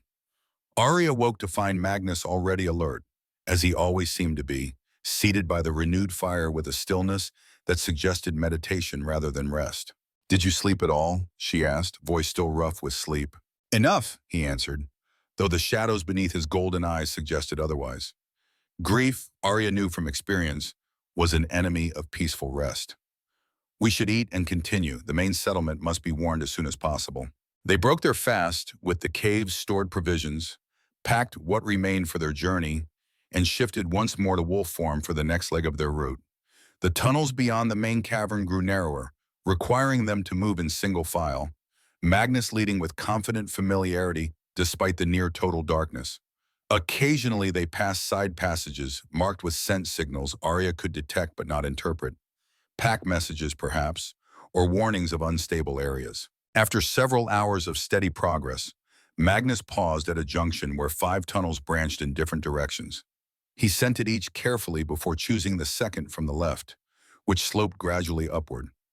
Light began to filter into the passage, faint at first, then strengthening until they emerged into a narrow canyon bathed in mid-morning sunlight. They shifted back to human form, blinking in the sudden brightness. Arya looked around, taking in their surroundings, sheer rock walls rising on either side, a strip of blue sky visible above. The canyon floor covered in a light dusting of snow unmarked by any tracks save their own. "We're on Northern Ridge land now," Magnus explained, scanning the canyon with alert eyes. "The settlement lies 2 hours northeast, through passages only pack members know. We'll continue in human form from here. The trails are too narrow for our wolf shapes in places." They dressed quickly in the clothes they had carried, then began the final leg of their journey on foot. The canyon eventually opened into a series of connected valleys, each more sheltered than the last, protected by towering cliffs that would be nearly impossible to scale. The terrain was rugged but beautiful. Alpine meadows, pristine streams, occasional stands of ancient pine and spruce that had somehow taken root in the rocky soil. As they walked, Arya noticed increasing signs of habitation, carefully tended plants that she recognized as medicinal herbs, traps set for small game, stone markers at key junctions. This was not merely territory, but home, maintained with the careful stewardship Magnus had described as their kind's original purpose. "Your pack has thrived here," she observed, noting the health of the ecosystem around them. "We've tried to honor the old ways," Magnus replied, pride evident beneath the lingering grief in his voice. "Balance rather than dominance, taking only what we need, giving back where we can. It hasn't been easy, especially in recent years with Alaric's forces pressing our borders, but we've managed." They rounded a final bend in the trail, and the Northern Ridge settlement came into view below them. Arya stopped, breath-catching at the unexpected sight. Unlike the crude cabins she had expected, the pack's home was a marvel of integration with the natural landscape. Dwellings built partially into the mountainside, structures of stone and timber that seemed to grow from the earth rather than being imposed upon it. Terraced gardens climbed the lower slopes, streams had been carefully channeled to create pools and irrigation, and at the center stood a large circular building with a domed roof that gleamed like silver in the sunlight. "The council hall," Magnus explained, following her gaze to the central structure, the heart of the pack. As they descended this trail toward the settlement, a horn sounded from one of the watchtowers. 3 short blasts followed by a long one.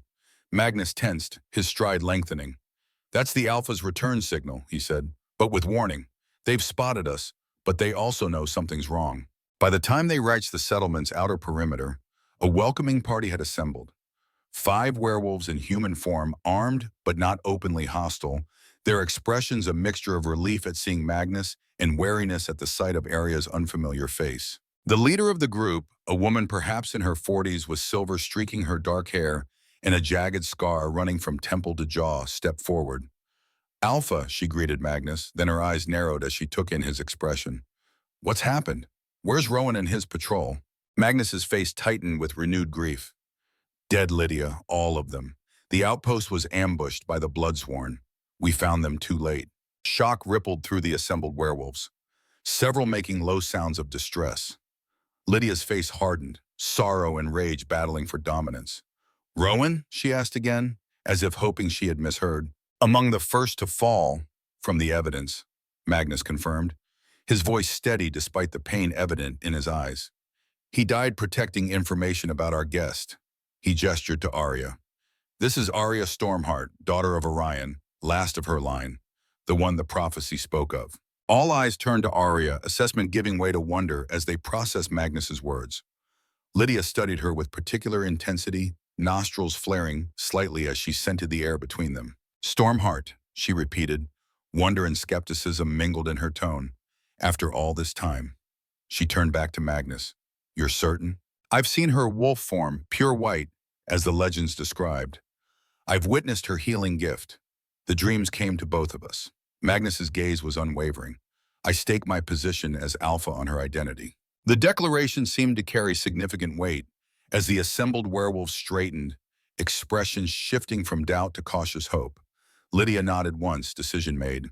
Then we welcome you, Arya Stormheart, to the Northern Ridge, though I fear your arrival heralds dark times. Darker than you know, Magnus said grimly. The Bloodsworn finding the outpost means our location is compromised. We must implement the scattering protocol immediately. Lydia's expression turned grim. The full pack? That hasn't been necessary in generations. It's necessary now, Magnus insisted. Alaric knows we found the Stormheart heir. He will bring everything he has against us. Our only chance is to disappear, regroup at the sanctuary, and proceed with the original plan from there. Urgent discussion followed. Details of evacuation plans, supply distribution, communication protocols. Arya listened, impressed despite herself at the thoroughness of their preparations. This was not a hastily conceived retreat, but a carefully orchestrated strategic withdrawal designed to preserve their strength for the battles that would surely come. As the planning continued, the settlement mobilized around them with remarkable efficiency, pack members emerging from dwellings with pre-packed essentials, children being gathered in the central hall, scouts departing to secure the evacuation routes. There was fear, certainly, but it was channeled into purposeful action rather than panic. Lydia, who Arya gathered was Magnus's second in command, directed the preparations with calm authority, freeing Magnus to address the Council of Elders who had assembled in the central hall. Arya found herself escorted to a small dwelling near the hall, provided with fresh clothing, food, and water, and asked to rest while the evacuation proceeded. The Alpha will summon you when the council has been briefed, her escort, a young woman named Talia, explained. Until then, please consider this space your own. Left alone, Arya sank onto the provided bed, finally allowing the exhaustion of their journey and the emotional toll of recent events to catch up with her. The Northern Ridge Pack's acceptance of her identity, based solely on Magnus's word, both relieved and unsettled her. Their faith in their Alpha was absolute, their willingness to upend their lives on his judgment remarkable. Yet doubt still gnawed at her. Was she truly what they believed? Could she possibly live up to the legacy they ascribed to her? The deaths at the outpost weighed heavily on her conscience. Lives lost because of who she might be, because of a power she wasn't even certain she possessed. She must have dozed off despite her troubled thoughts, because a knock at the door startled her awake. Magnus stood there, his powerful frame filling the doorway, his expression grave but composed. The council wishes to meet you, he said, and there's someone else you should speak with before we depart. Our elder, the one who received the prophecy that led me to you. Arya rose, straightening her borrowed clothing, suddenly self-conscious under Magnus's steady gaze. Do I look sufficiently like an ancient bloodline's last hope? She asked, attempting humor to mask her anxiety. A ghost of a smile touched Magnus's lips, the first she had seen since discovering his brother's body. You look exactly as you should, Arya Stormheart, simply yourself. He led her through the settlement, which now buzzed with purposeful activity as evacuation preparations continued. Pack members paused in their work to watch her pass, expressions ranging from hope to skepticism to outright awe. Arya felt the weight of their expectations like a physical burden, her shoulders unconsciously straightening beneath it. The council hall proved even more impressive from within than without. A circular chamber whose domed ceiling was inlaid with a mosaic depicting the phases of the moon. 7 chairs arranged in a semicircle faced a central stone dais, currently empty. 5 of the chairs were occupied by individuals whose bearing and scars spoke of long experience. 3 men and 2 women, all regarding Arya with intense scrutiny as she entered.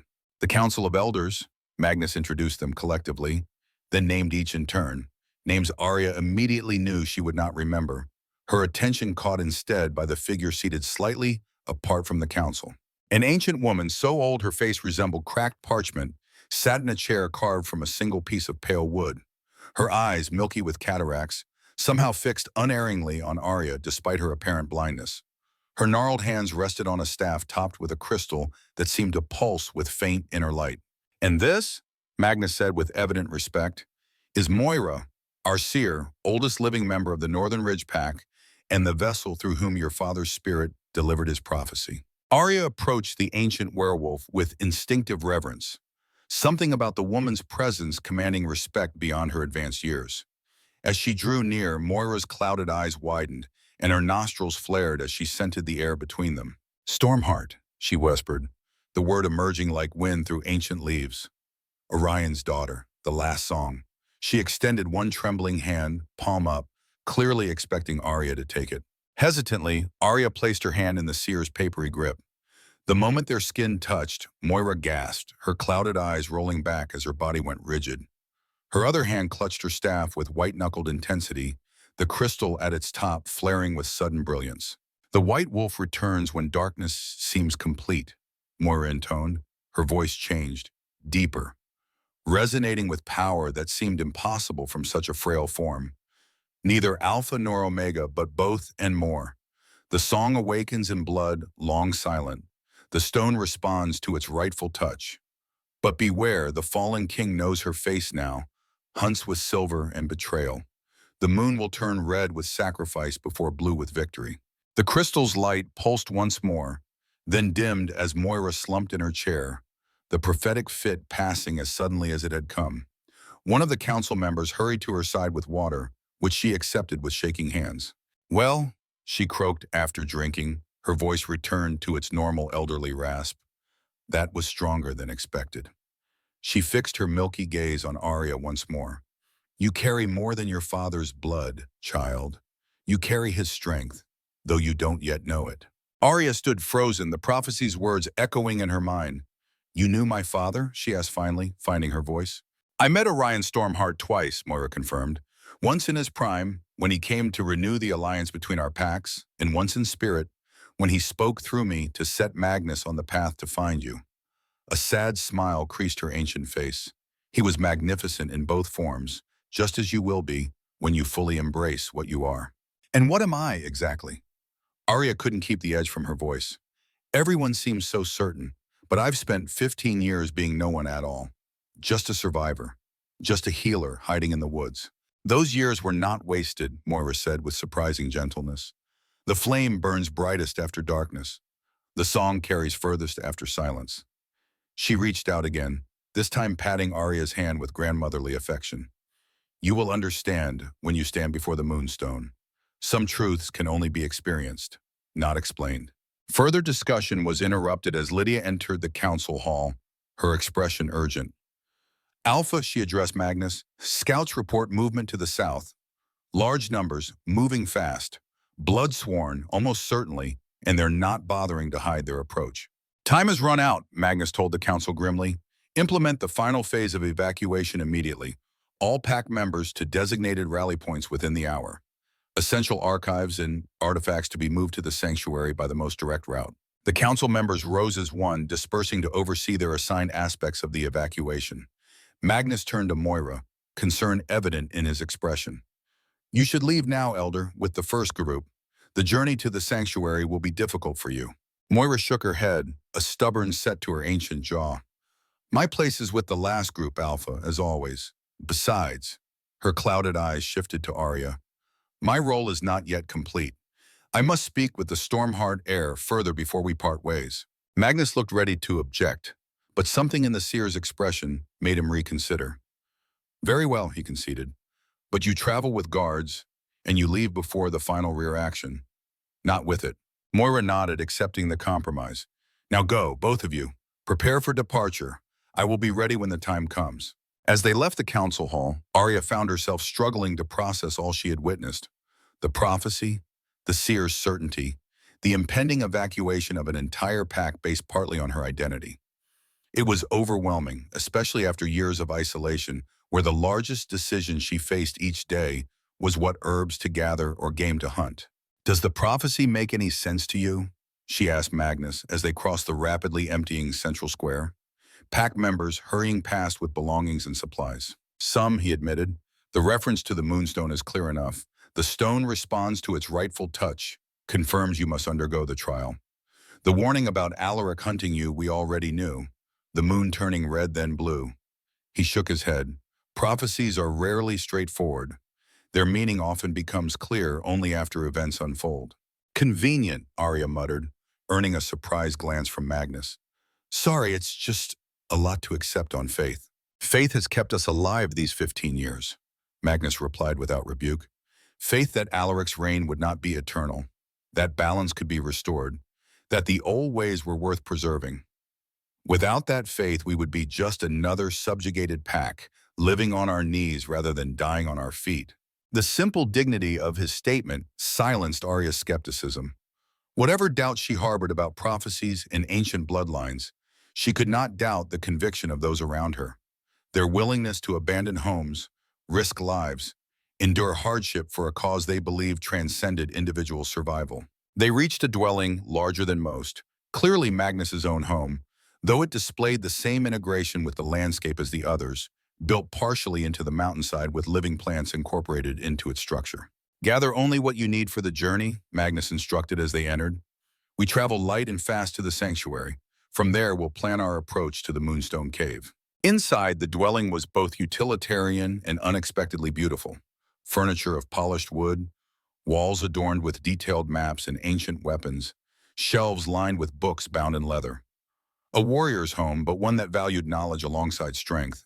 Magnus moved efficiently through the space, selecting specific items with the precision of long planning.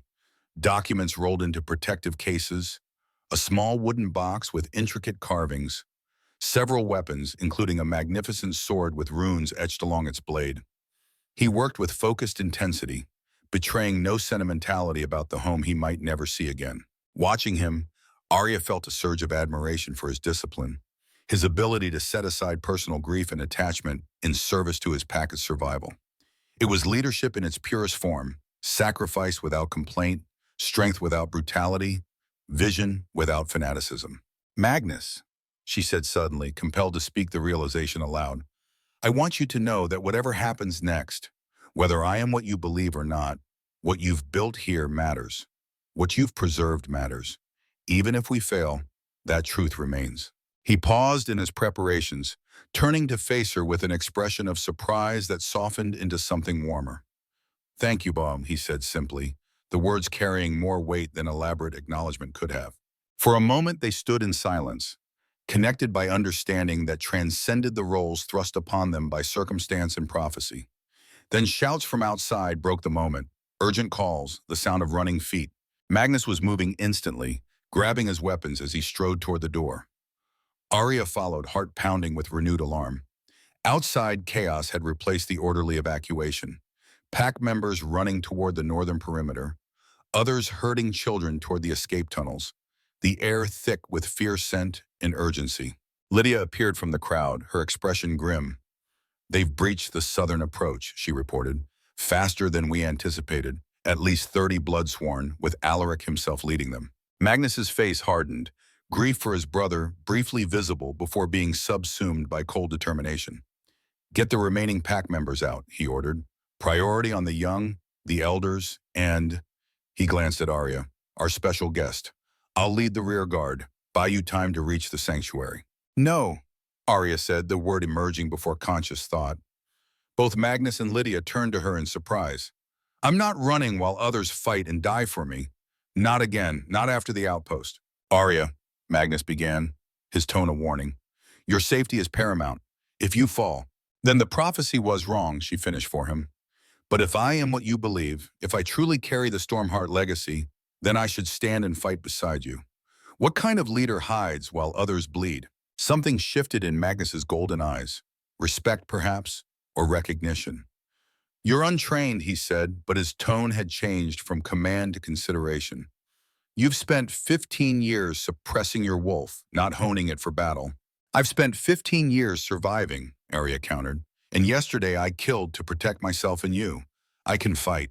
Magnus studied her for a long moment, weighing options, measuring resolve. Then he nodded once. Decision made. With the second line, not the vanguard, he stipulated, and you retreat when I give the order. Not a moment later. The cause is larger than any one battle. Arya accepted the compromise with a nod, adrenaline already flooding her system, her wolf stirring beneath her skin in anticipation of the coming conflict. Around them, the evacuation continued with increased urgency, pack members disappearing into concealed tunnels or moving toward defensive positions. They're coming, Lydia announced, head tilted as she listened to distant sounds only enhanced werewolf hearing could detect. 2 minutes, maybe less. Magnus drew the rune sword, its blade catching the late afternoon light with an almost supernatural gleam. Remember the plan, he told Lydia. Hold only long enough for the evacuation to complete, then fall back to the secondary line. No heroics, no vengeance. We live to fight another day. Lydia nodded, her own weapons ready. And you, Alpha, will you follow that same advice? A grim smile touched Magnus's lips. I always have, old friend. That's why we're still standing after 15 years of Alaric's wild reign. He turned to Arya, his expression sobering. Stay close to me. Whatever happens, whatever you see, remember that survival is victory today. With those words, he led them toward the settlement's southern perimeter, where Northern Ridge warriors were already assembling in defensive formation. As they took their positions, Arya felt a strange calm settle over her, the same clarity she had experienced during the fight at her cabin. Her wolf, dormant for so long, now fully awake and ready, seemed to sharpen her senses, slow time, focus her awareness to a fine point. In that moment of perfect clarity, as the first Bloodsworn appeared at the tree line across the open ground before the settlement, Arya Stormheart made a choice. Whatever her heritage, whatever prophetic destiny might or might not await her, she would fight. Not because a bloodline demanded it, not because ancient songs stirred in her veins, but because here and now, people who had welcomed her, who had shown her a vision of what their kind could be, faced extinction. And that was worth fighting for, prophecy or no prophecy. The battle was about to begin. The first wave of Bloodsworn emerged from the tree line like nightmares given form. Massive werewolves with fur as black as midnight, eyes gleaming red in the fading light. They moved with unnatural synchronicity, a testament to Alaric's dominance over their minds, rather than the natural pack bonds Arya had witnessed among the Northern Ridge wolves. Behind them came human-form fighters bearing silver weapons, crossbows, spears, swords with edges that gleamed with deadly purpose. And at their center, walking with unhurried confidence, came a figure that made Arya's blood freeze in her veins, despite the battle heat rising around her, tall, broad-shouldered, with hair and beard the color of burnished copper streaked with silver. His eyes, even at this distance, burned with amber intensity that seemed to seek her out among the defenders. Alaric Bloodfang, usurper and tyrant, the wolf who had ordered her punishment 15 years ago, who had hunted the Stormheart line to near extinction, who had killed her father.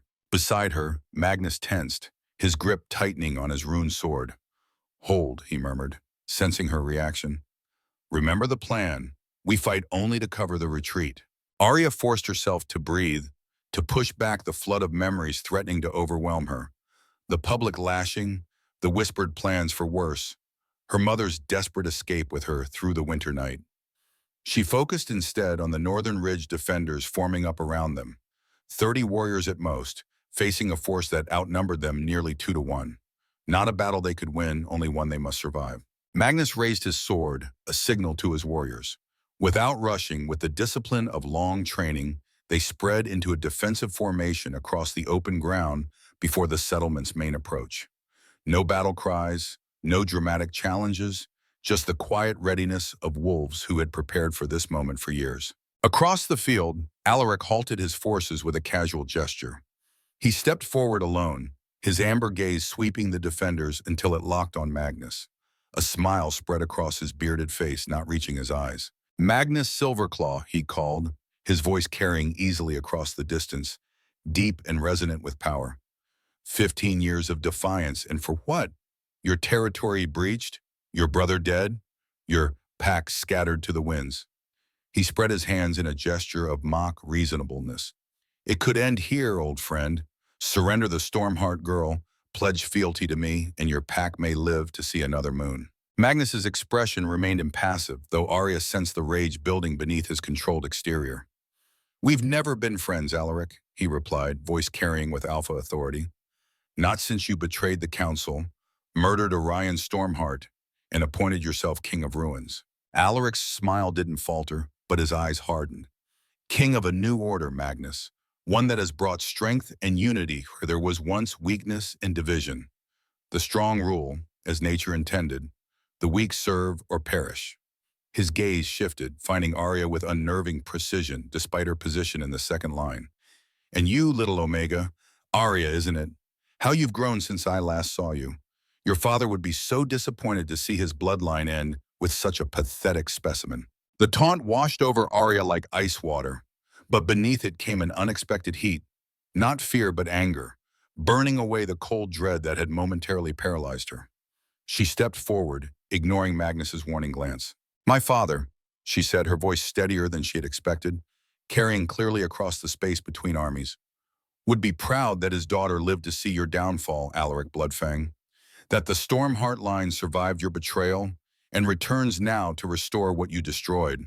A murmur ran through both forces, surprise from the Bloodsworn, pride from the Northern Ridge defenders. Alaric's smile finally faltered, replaced by a calculating frown. Bold words from an untrained girl who spent 15 years hiding in the woods, he said.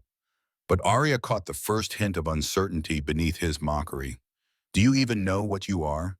What power you supposedly possess? Or has Magnus filled your head with fairy tales about singing to the moon and wolves kneeling at your feet? Before Arya could respond, Magnus stepped forward, positioning himself partially between her and Alaric. Enough words, he said, his voice hard as steel. You came for battle, not conversation. So battle you shall have. With that, he raised his sword again, this time bringing it down in a swift, slashing motion.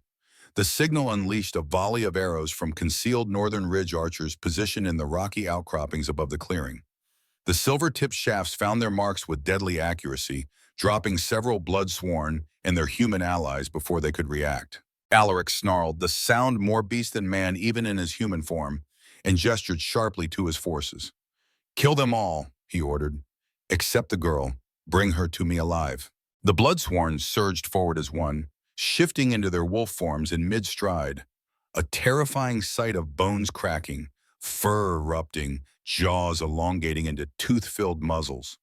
The Northern Ridge defenders held their ground, many shifting as well, while others maintained human form, the better to wield their silver weapons. Now, Magnus growled to Arya, shift and stay close. Arya let her wolf surge forward, the transformation smoother now with practice.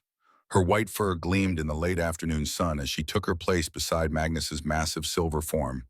Around them, battle erupted in a chaos of snarls, screams, and the metallic scent of spilled blood.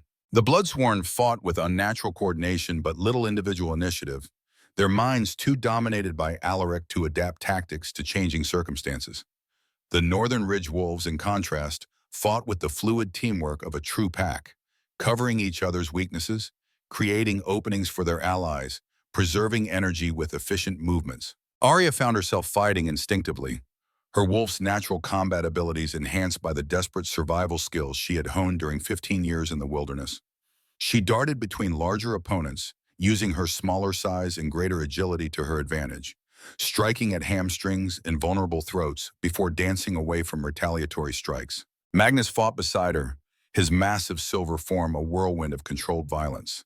His jaws crushed limbs, his powerful body slammed opponents to the ground, his tactics always positioning him between Arya and the greatest threats.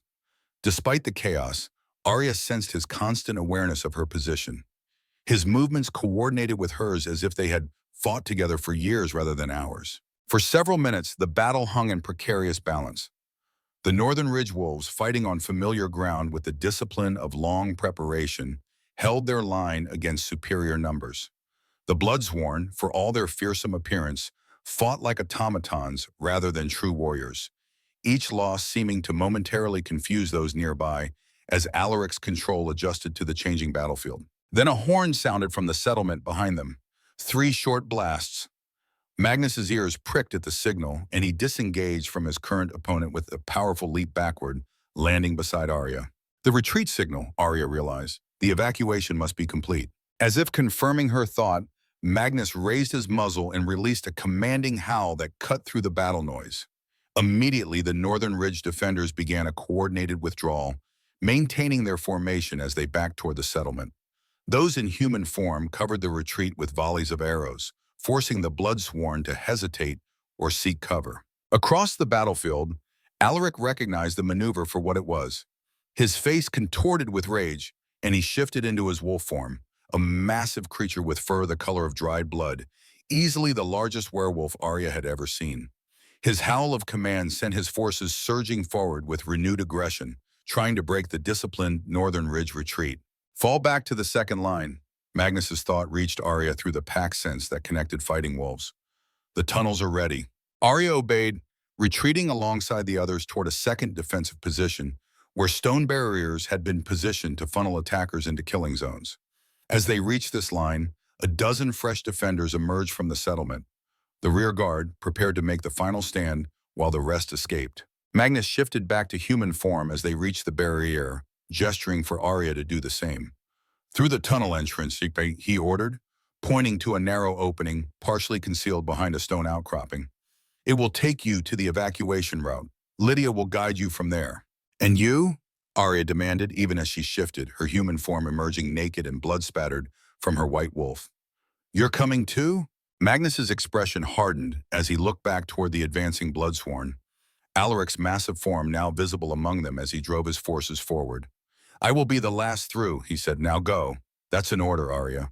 The alpha command in his voice brooked no argument, though it lacked the compulsion Alaric used on his followers.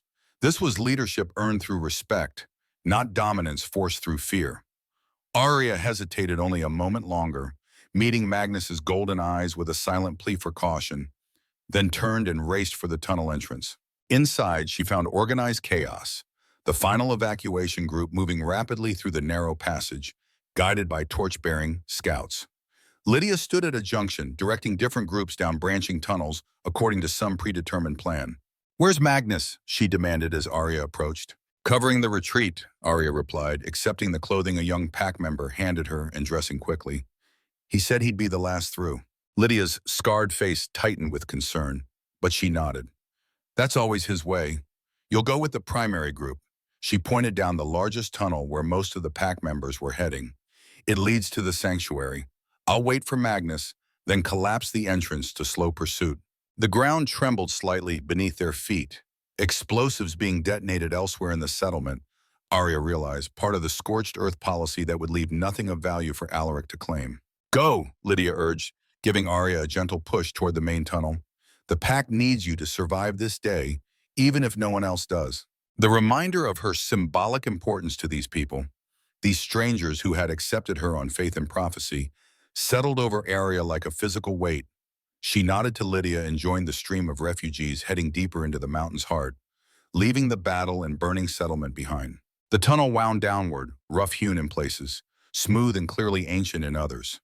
The Northern Ridge Pack moved with practiced efficiency, no panic despite the dire circumstances. Children were carried or guided by adults, elders supported between younger members, the injured tended by medics even as they traveled. This was not their first evacuation, Arya realized, though perhaps it was the most complete. After what felt like hours but was likely less than one, the tunnel opened into a massive cavern system similar to the ancestor caves but vastly larger. Glowing crystals embedded in the walls provided soft blue illumination, revealing an underground lake, multiple smaller caves branching off from the main chamber, and what appeared to be permanent structures built against the far wall, stone huts, storage areas, even pens for livestock that must have been brought here earlier in the evacuation. The sanctuary, explained an older woman walking beside Arya, noticing her wonder. Our ancestors discovered it centuries ago. We've maintained it ever since, adding to it with each generation, preparing for a time when the surface might become uninhabitable. It's incredible, Arya murmured, taking in the scale of the underground haven. How long can you survive here? Months if necessary, the woman replied. There are underground springs, fungi that grow without sunlight, fish in the lake, even a few goats and chickens we keep here permanently. But hopefully it won't come to that. This is a refuge, not a home. As they reached the main settlement area, pack members dispersed to assigned locations. Families claiming small caves or huts, medics establishing a treatment area for the injured, scouts setting up watch posts near the tunnel entrances. Despite the circumstances, there was order and purpose rather than despair. Arya found herself at a momentary loss, without a signed role or position in this well-rehearsed evacuation. She had just decided to offer her healing skills to the medical team when a familiar voice called her name. Moira, the ancient seer, sat on a stone bench near the lake's edge, her milky eyes somehow finding Arya despite her blindness. Come, child, she beckoned. We have matters to discuss while we await your alpha's arrival. He's not my alpha, Arya corrected automatically, though she moved to join the elder werewolf. I have no pack. Moira's papery lips curved in a knowing smile. Don't you? You fought beside them today. You bled for their cause. You worried for their alpha's safety. She patted the stone beside her. The pack bond forms whether we acknowledge it or not, young Stormheart. Arya sat, finding herself oddly comforted by the old woman's presence despite her unsettling prophetic abilities. You seem very calm for someone whose home was just destroyed and whose life was threatened. When you've lived as long as I have, Moira replied, you learn that homes can be rebuilt, possessions replaced, but time spent in fear is forever wasted. Her clouded gaze turned toward the underground lake, its surface reflecting the blue crystal light. Besides, I've seen this moment in dreams for years. The fall of the Northern Ridge settlement, the flights to the sanctuary, your arrival among us. Did your dreams show whether we win or lose this war? Arya asked, unable to keep a hint of skepticism from her voice. Prophecy doesn't work that way, child. The future branches with every choice, every action. I see possibilities, not certainties. Moira's gnarled hand found Arya's, her grip surprisingly strong. But I see more clearly now that you are here. The paths converging, options narrowing. Your presence changes everything. Before Arya could question her further, a commotion near one of the tunnel entrances drew their attention. Pack members rushed forward as a group of bloodied warriors emerged. The rear guard, Arya realized, her heart leaping to her throat as she searched for Magnus's silver hair among them. He appeared last, supporting Lydia, who limped heavily on a badly injured leg. Both were covered in blood, their own and others, their faces etched with exhaustion in the aftermath of battle. A cheer went up from the assembled pack as they appeared, quickly hushed as Magnus raised a hand for silence. Alaric's forces broke through the second line. He announced, his powerful voice carrying across the cavern. The settlement is lost. We collapsed the main tunnels behind us, but they'll find other ways in eventually. We're safe for now, but we must move to the next phase of our plan within 48 hours. A murmur ran through the gathered werewolves. Concern, determination, questions. Magnus answered them with calm authority, explaining patrol rotations, resource management, preparation for the journey to come. Watching him, Arya marveled at his composure after what must have been a desperate fight and narrow escape. His focus remained on his pack's welfare, his own injuries seemingly forgotten in the face of their needs. Only when the crowd dispersed to their assigned tasks did Magnus finally seek out Arya, his golden eyes finding her beside Moira at the lake's edge. As he approached, Arya saw the full extent of his injuries, a deep gash across his chest, claw marks on his arms, a wound at his temple that still seeped blood. You should let the medics tend those, she said, rising to meet him. Others need attention more than I do, he replied, dismissing his own wounds with typical stoicism. Lydia took a silver blade to the thigh. Several of the rear guard have serious injuries. My wounds will heal. Not properly if they're not cleaned, Arya countered, especially the silver-inflicted ones. She gestured to the lake. Sit, let me help you at least. For a moment, Magnus looked ready to refuse, to continue his rounds of the sanctuary, checking on his displaced pack. Then exhaustion seemed to catch up with him all at once, his broad shoulders sagging slightly, the aftermath of battle and the weight of responsibility momentarily visible on his weathered face. Very well, he conceded, lowering himself to sit on a flat rock near the water's edge. Moira watched their interaction with knowing eyes, a slight smile playing about her ancient lips. "I'll leave you two to your healing," she said, rising with the aid of her staff. "But remember, young Stormheart, the Moonstone Cave awaits. Your trial cannot be delayed much longer, not with Alaric so close on our trail." With those cryptic words, she shuffled away, leaving Arya and Magnus alone by the lake. Arya knelt beside the water, tearing strips from her borrowed tunic to use as bandages. "This will sting," she warned as she began cleaning Magnus's wounds, starting with the head injury that concerned her most. "I've endured worse," he said simply, sitting motionless as she worked, his golden eyes watching her with an intensity that made her heart beat faster despite her focus on the task at hand. The cavern around them buzzed with activity as the northern ridge packs settled into their temporary refuge. But here by the lake's edge, a strange bubble of calm enveloped them. Arya worked methodically, her healer's training taking over as she assessed and treated each wound. When she reached the deep gash across Magnus's chest, she hesitated, recognizing the distinctive burn pattern of a silver blade. "This needs more than water and bandages," she said, meeting his steady gaze. "It won't heal properly on its own, not with silver contamination." "Do what you must," Magnus replied, understanding her meaning. Arya placed her palm directly over the wound, concentrating on the healing energy she had discovered within herself, the gift of her Stormheart heritage, whether she fully accepted that legacy or not. Almost immediately, the now familiar glow emanated from her hand, spreading into Magnus's wound, knitting torn flesh, neutralizing the silver's burning effect, easing pain. Magnus drew a sharp breath as the healing light flowed through him, his golden eyes widening slightly. "That feels different from before," he observed, voice roughened by something Arya couldn't quite identify. "Different how?" she asked, maintaining her focus on the wound beneath her glowing palm. "More powerful, more—" He hesitated, seeming to search for the right word. "More intimate somehow, as if your energy and mine are connecting rather than merely flowing from you to me." Arya felt it too, a resonance between them that hadn't been present during her first healing of him in her cabin. Something had changed, deepened between them in the days since. The realization both thrilled and frightened her, opening possibilities she had not allowed herself to consider during 15 years of solitude.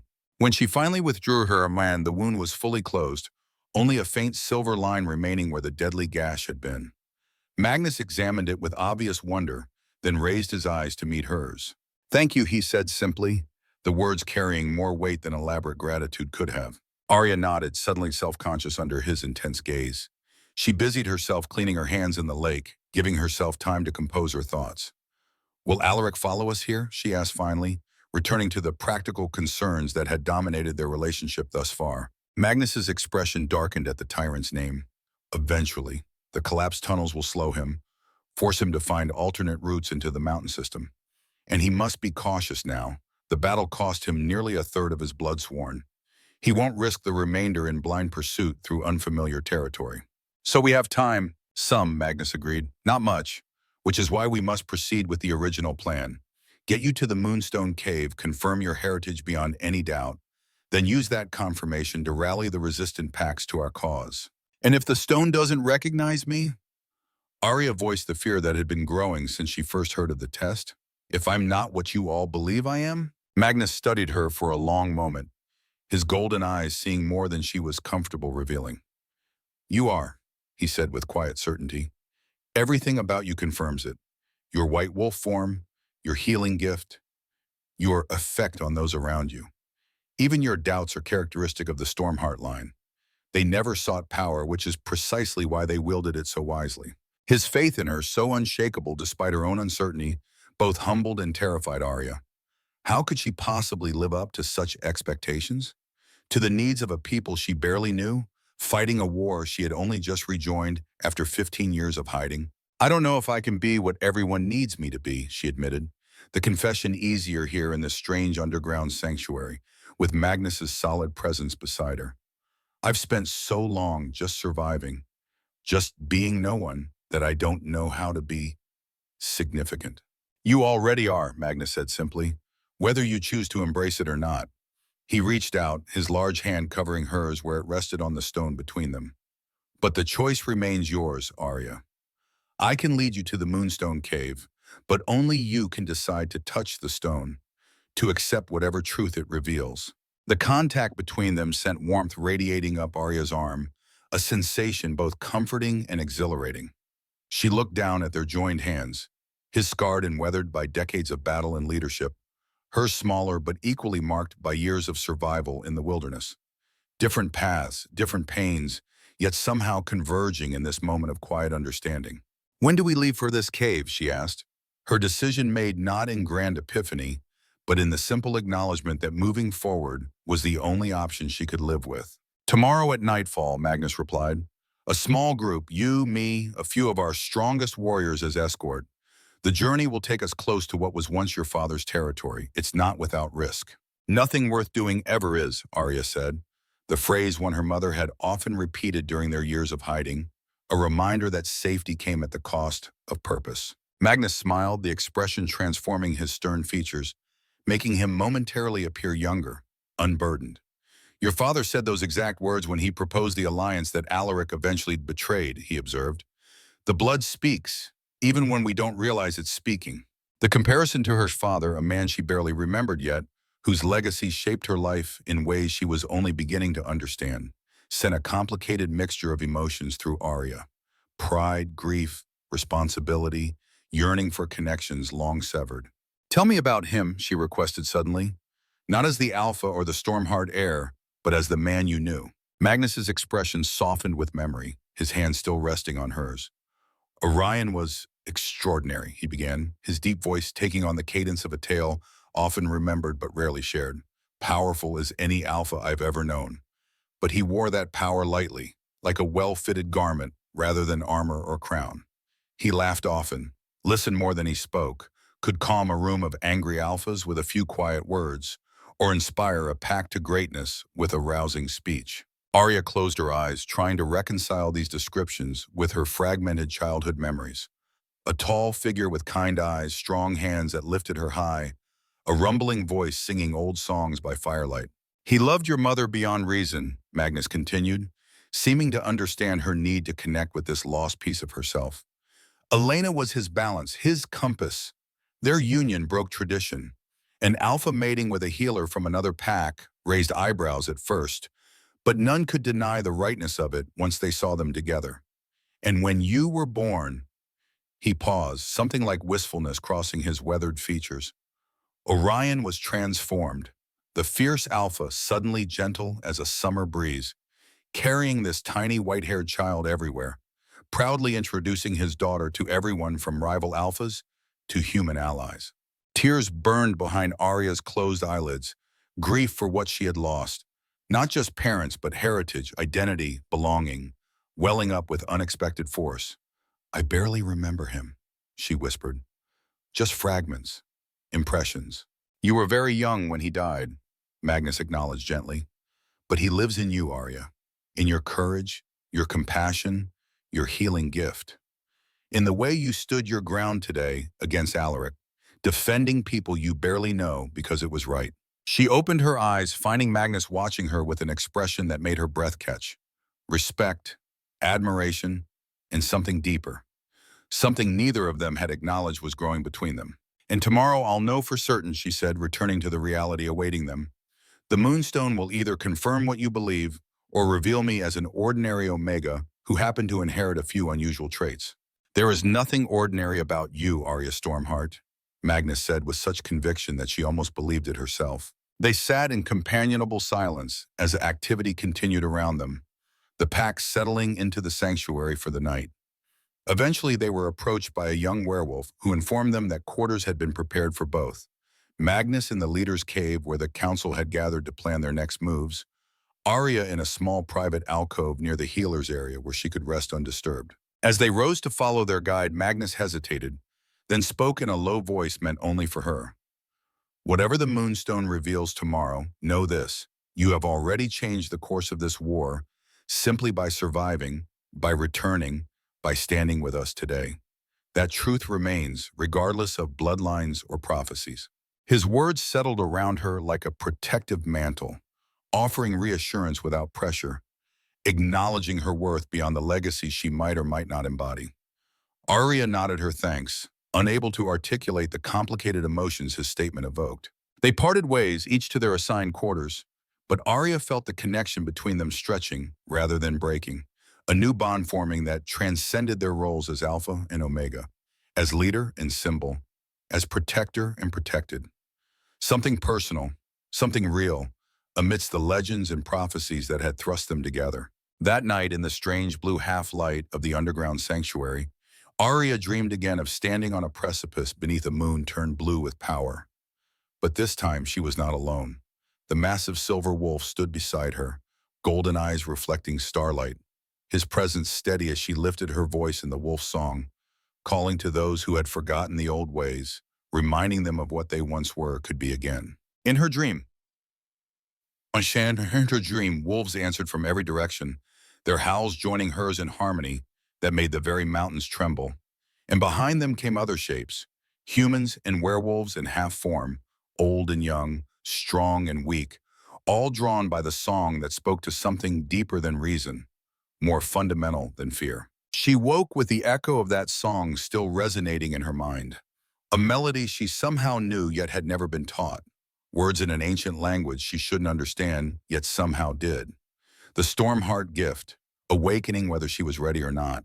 The day passed in a blur of preparation, planning sessions with the council, gathering supplies for the journey, studying maps of territories many of them had never seen, but Magnus knew from memory. The small group that would accompany them to the Moonstone Cave was selected with care.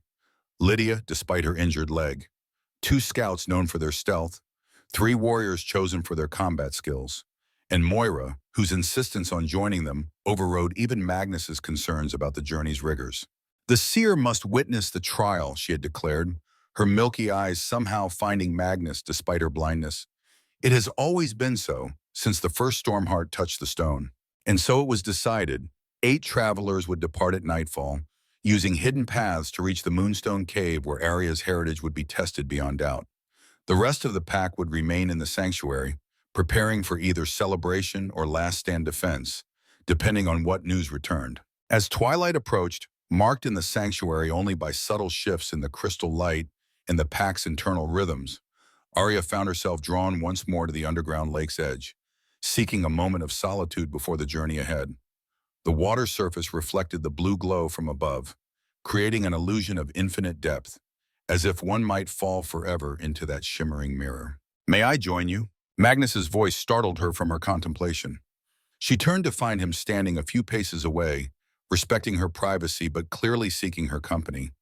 He had changed into travel clothes, sturdy leather pants, a thick tunic, boots made for long journeys over rough terrain. The rune sword hung at his hip, its ancient symbols catching the crystal light.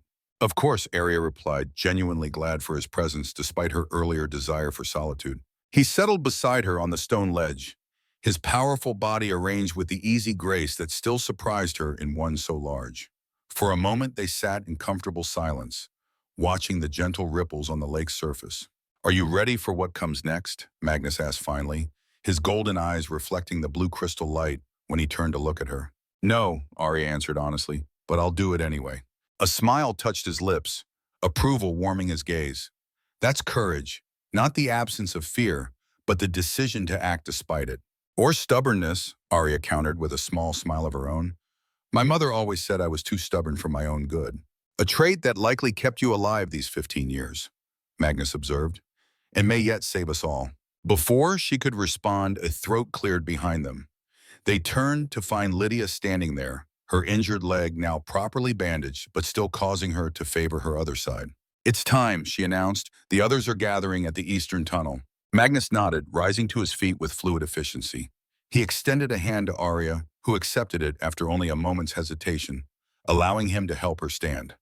His touch lingered slightly longer than necessary, a silent communication of support and something more, a personal connection beyond their assigned roles in the coming events. Together they followed Lydia to where the rest of their small party waited, the 2 scouts, identifiable by their light leather armor and alert postures, the 3 warriors, heavily armed with both traditional weapons and silver blades, and Moira, leaning on her crystal-topped staff, her ancient face serene despite the dangerous journey ahead. "The route is clear as far as our scouts can determine," Magnus addressed the group, his voice low but carrying the unmistakable authority of an alpha. "We travel by night, rest during daylight hours in secure locations. No fires, no unnecessary noise. We move as a unit. No one separates for any reason." His golden gaze swept the assembled werewolves, settling finally on Arya. "Our mission is singular. Reach the Moonstone Cave and complete the trial that will confirm what we already know to be true, that Arya Stormheart is the rightful heir to her father's legacy and the key to ending Alaric's reign of terror." The simple declaration, delivered with such absolute conviction, sent a ripple of energy through the small group. Backs straightened, expressions hardened with determination, a shared purpose uniting them despite the dangers ahead. "Lead on, Alpha," Lydia said, speaking for them all. With a final nod, Magnus turned toward the eastern tunnel that would take them back to the surface world, back into danger, and ultimately to the test that would determine the course of the war. Arya fell into step beside him, aware of the symbolism of their positioning, Alpha and Omega, front and center, leading the way together. The tunnel wound upward for what felt like miles, occasionally branching or narrowing, but Magnus never hesitated, navigating the complex system with the confidence of one who had memorized every turn. Eventually, the absolute darkness gave way to faint natural light, and the air grew cooler, fresher, carrying scents of pine and snow. They emerged into a narrow ravine beneath a sky strewn with stars, the moon, nearly full but not quite, casting silver light across a landscape transformed by recent snowfall. Mountains rose around them, jagged peaks silhouetted against the night sky, their slopes thick with ancient forest. "Eastern territories," Magnus murmured to Arya as they paused, allowing everyone to adjust to the surface world again. "Once your father's land, now claimed by Alaric, though rarely patrolled this far from his central holdings." Arya breathed deeply, something in the air calling to her on a level beyond conscious thought, a familiarity that made no rational sense after 15 years' absence, yet resonated in her blood, her bones. "Home," some part of her whispered. "This is home." They traveled swiftly through the night, Magnus setting a pace that respected both the difficult terrain and the varying abilities of their group. The scouts ranged ahead and to the sides, returning periodically to report clear paths or potential dangers. The warriors maintained a protective formation around Arya and Moira, while Lydia covered their rear despite her injury. As dawn approached, they reached a sheltered valley where a small cabin stood partially concealed among ancient pines. Unlike the northern ridge structures, this building showed signs of long abandonment, roofs sagging in places, windows boarded over, vegetation reclaiming the clearing around it. "One of your father's outposts," Magnus explained as they approached cautiously, "used by rangers patrolling the territory borders. Alaric's forces stripped it years ago, but likely consider it worthless now." The scouts confirmed the cabin and surrounding area were clear of threats, allowing the group to enter the dusty interior. Despite years of neglect, the basic structure remained sound. Stone walls, a hearth that could provide heat without revealing smoke, rooms enough for all of them to rest in shifts. "We'll remain here until dusk," Magnus decided, organizing watch rotations that would allow everyone some rest while maintaining security. The Moonstone Cave lies another night's journey northeast, in the heart of what was once Stormheart territory.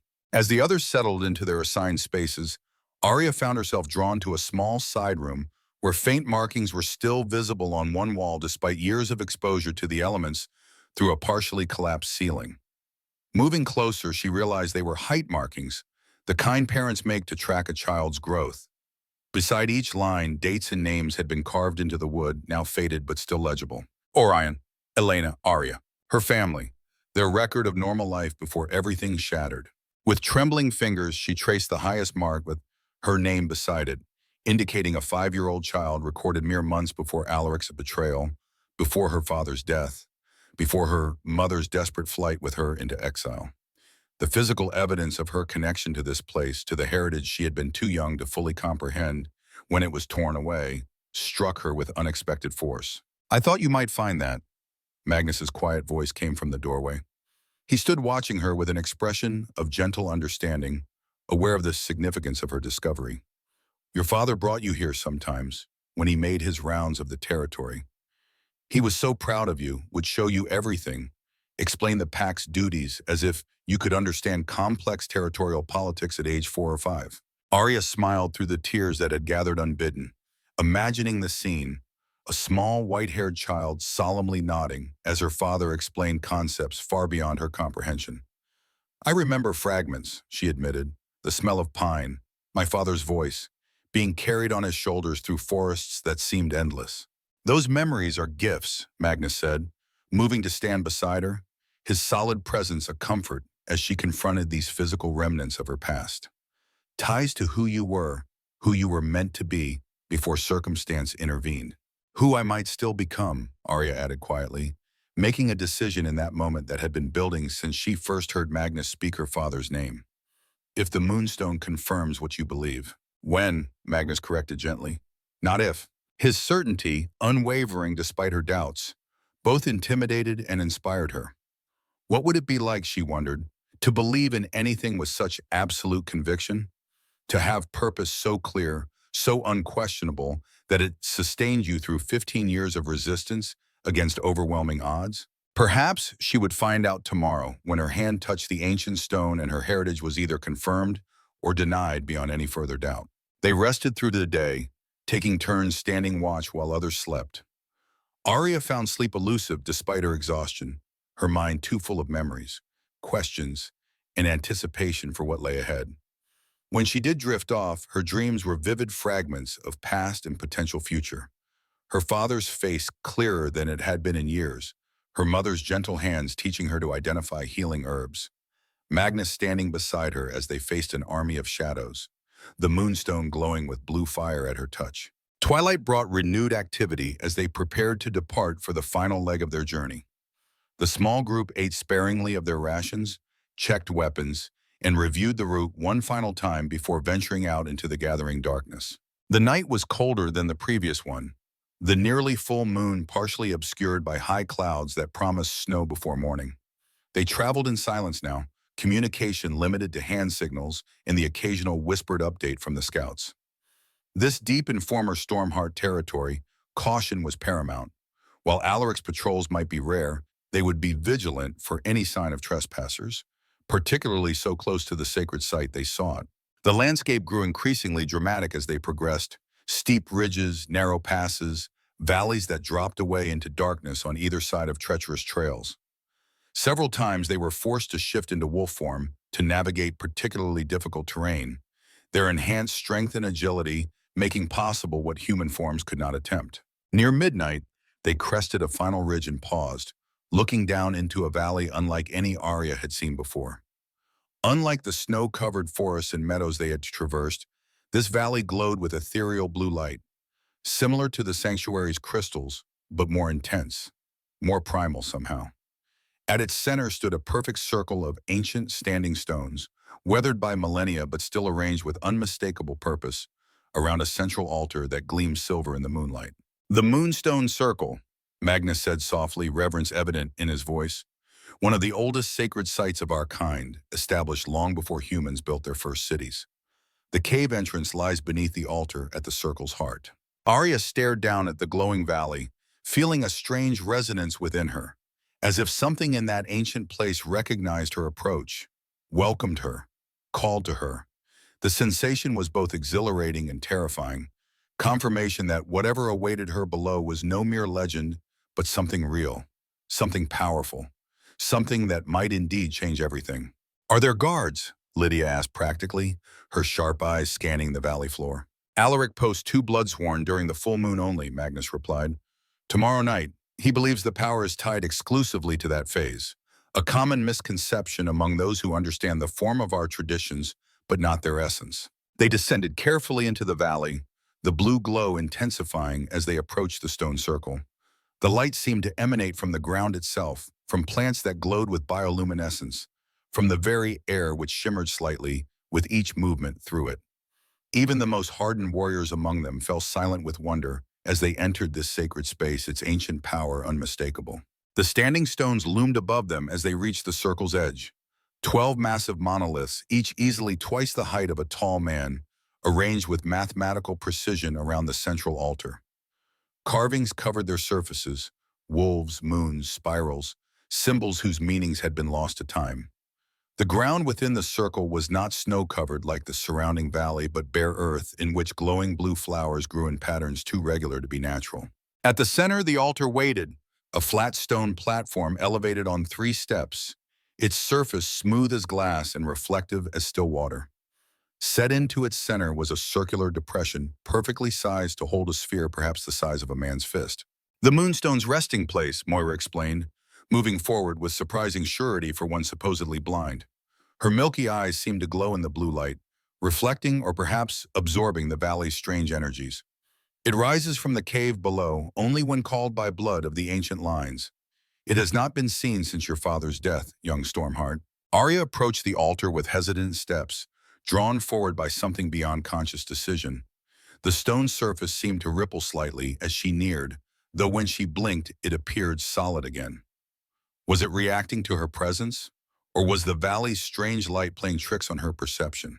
"What do I do?" she asked, her voice barely above a whisper, respect for this ancient place making her reluctant to disturb its silence. "The cave entrance first," Magnus directed, joining her at the altar's side. Together they examined the stone platform until discovering a nearly invisible seam outlining a trapdoor beside the central depression. When Arya's fingers brushed the outline, the section of stone slid aside with surprising ease, revealing a set of stairs descending into darkness. "I go alone?" she asked, peering into the shadow depths. "The Alpha accompanies the candidate," Moira stated with the certainty of ancient protocol. "The seer witnesses. Others remain to guard the circle." Magnus nodded confirmation of this arrangement, then looked to Lydia. "Secure the perimeter," he ordered quietly. "Any approach, from any direction, is to be considered hostile. No exceptions." Lydia acknowledged the command with a sharp nod, already directing the warriors and scouts to strategic positions around the circle. Within moments, they had faded into the shadows between the standing stones, nearly invisible despite the valley's glow. "Ready?" Magnus asked Arya, his golden eyes intent on her face, searching for any sign of hesitation. Was she ready to face a test that might confirm or deny everything she had come to believe about herself in these past days? To accept a heritage that came with expectations she might never be able to fulfill? To step fully into a war she had spent 15 years avoiding? No, she wasn't ready. But as she had told Magnus by the underground lake, that wouldn't stop her from doing what needed to be done. "Yes," she said simply. With Magnus ahead of her and Moira following behind, Arya descended the ancient stairs into the earth's depths, leaving the moonlit circle behind as they journeyed toward the ultimate test of her identity, her heritage, and her destiny. The stone awaited. The truth would soon be revealed. And nothing, not Arya, not the war, not the future of their kind, would ever be the same again.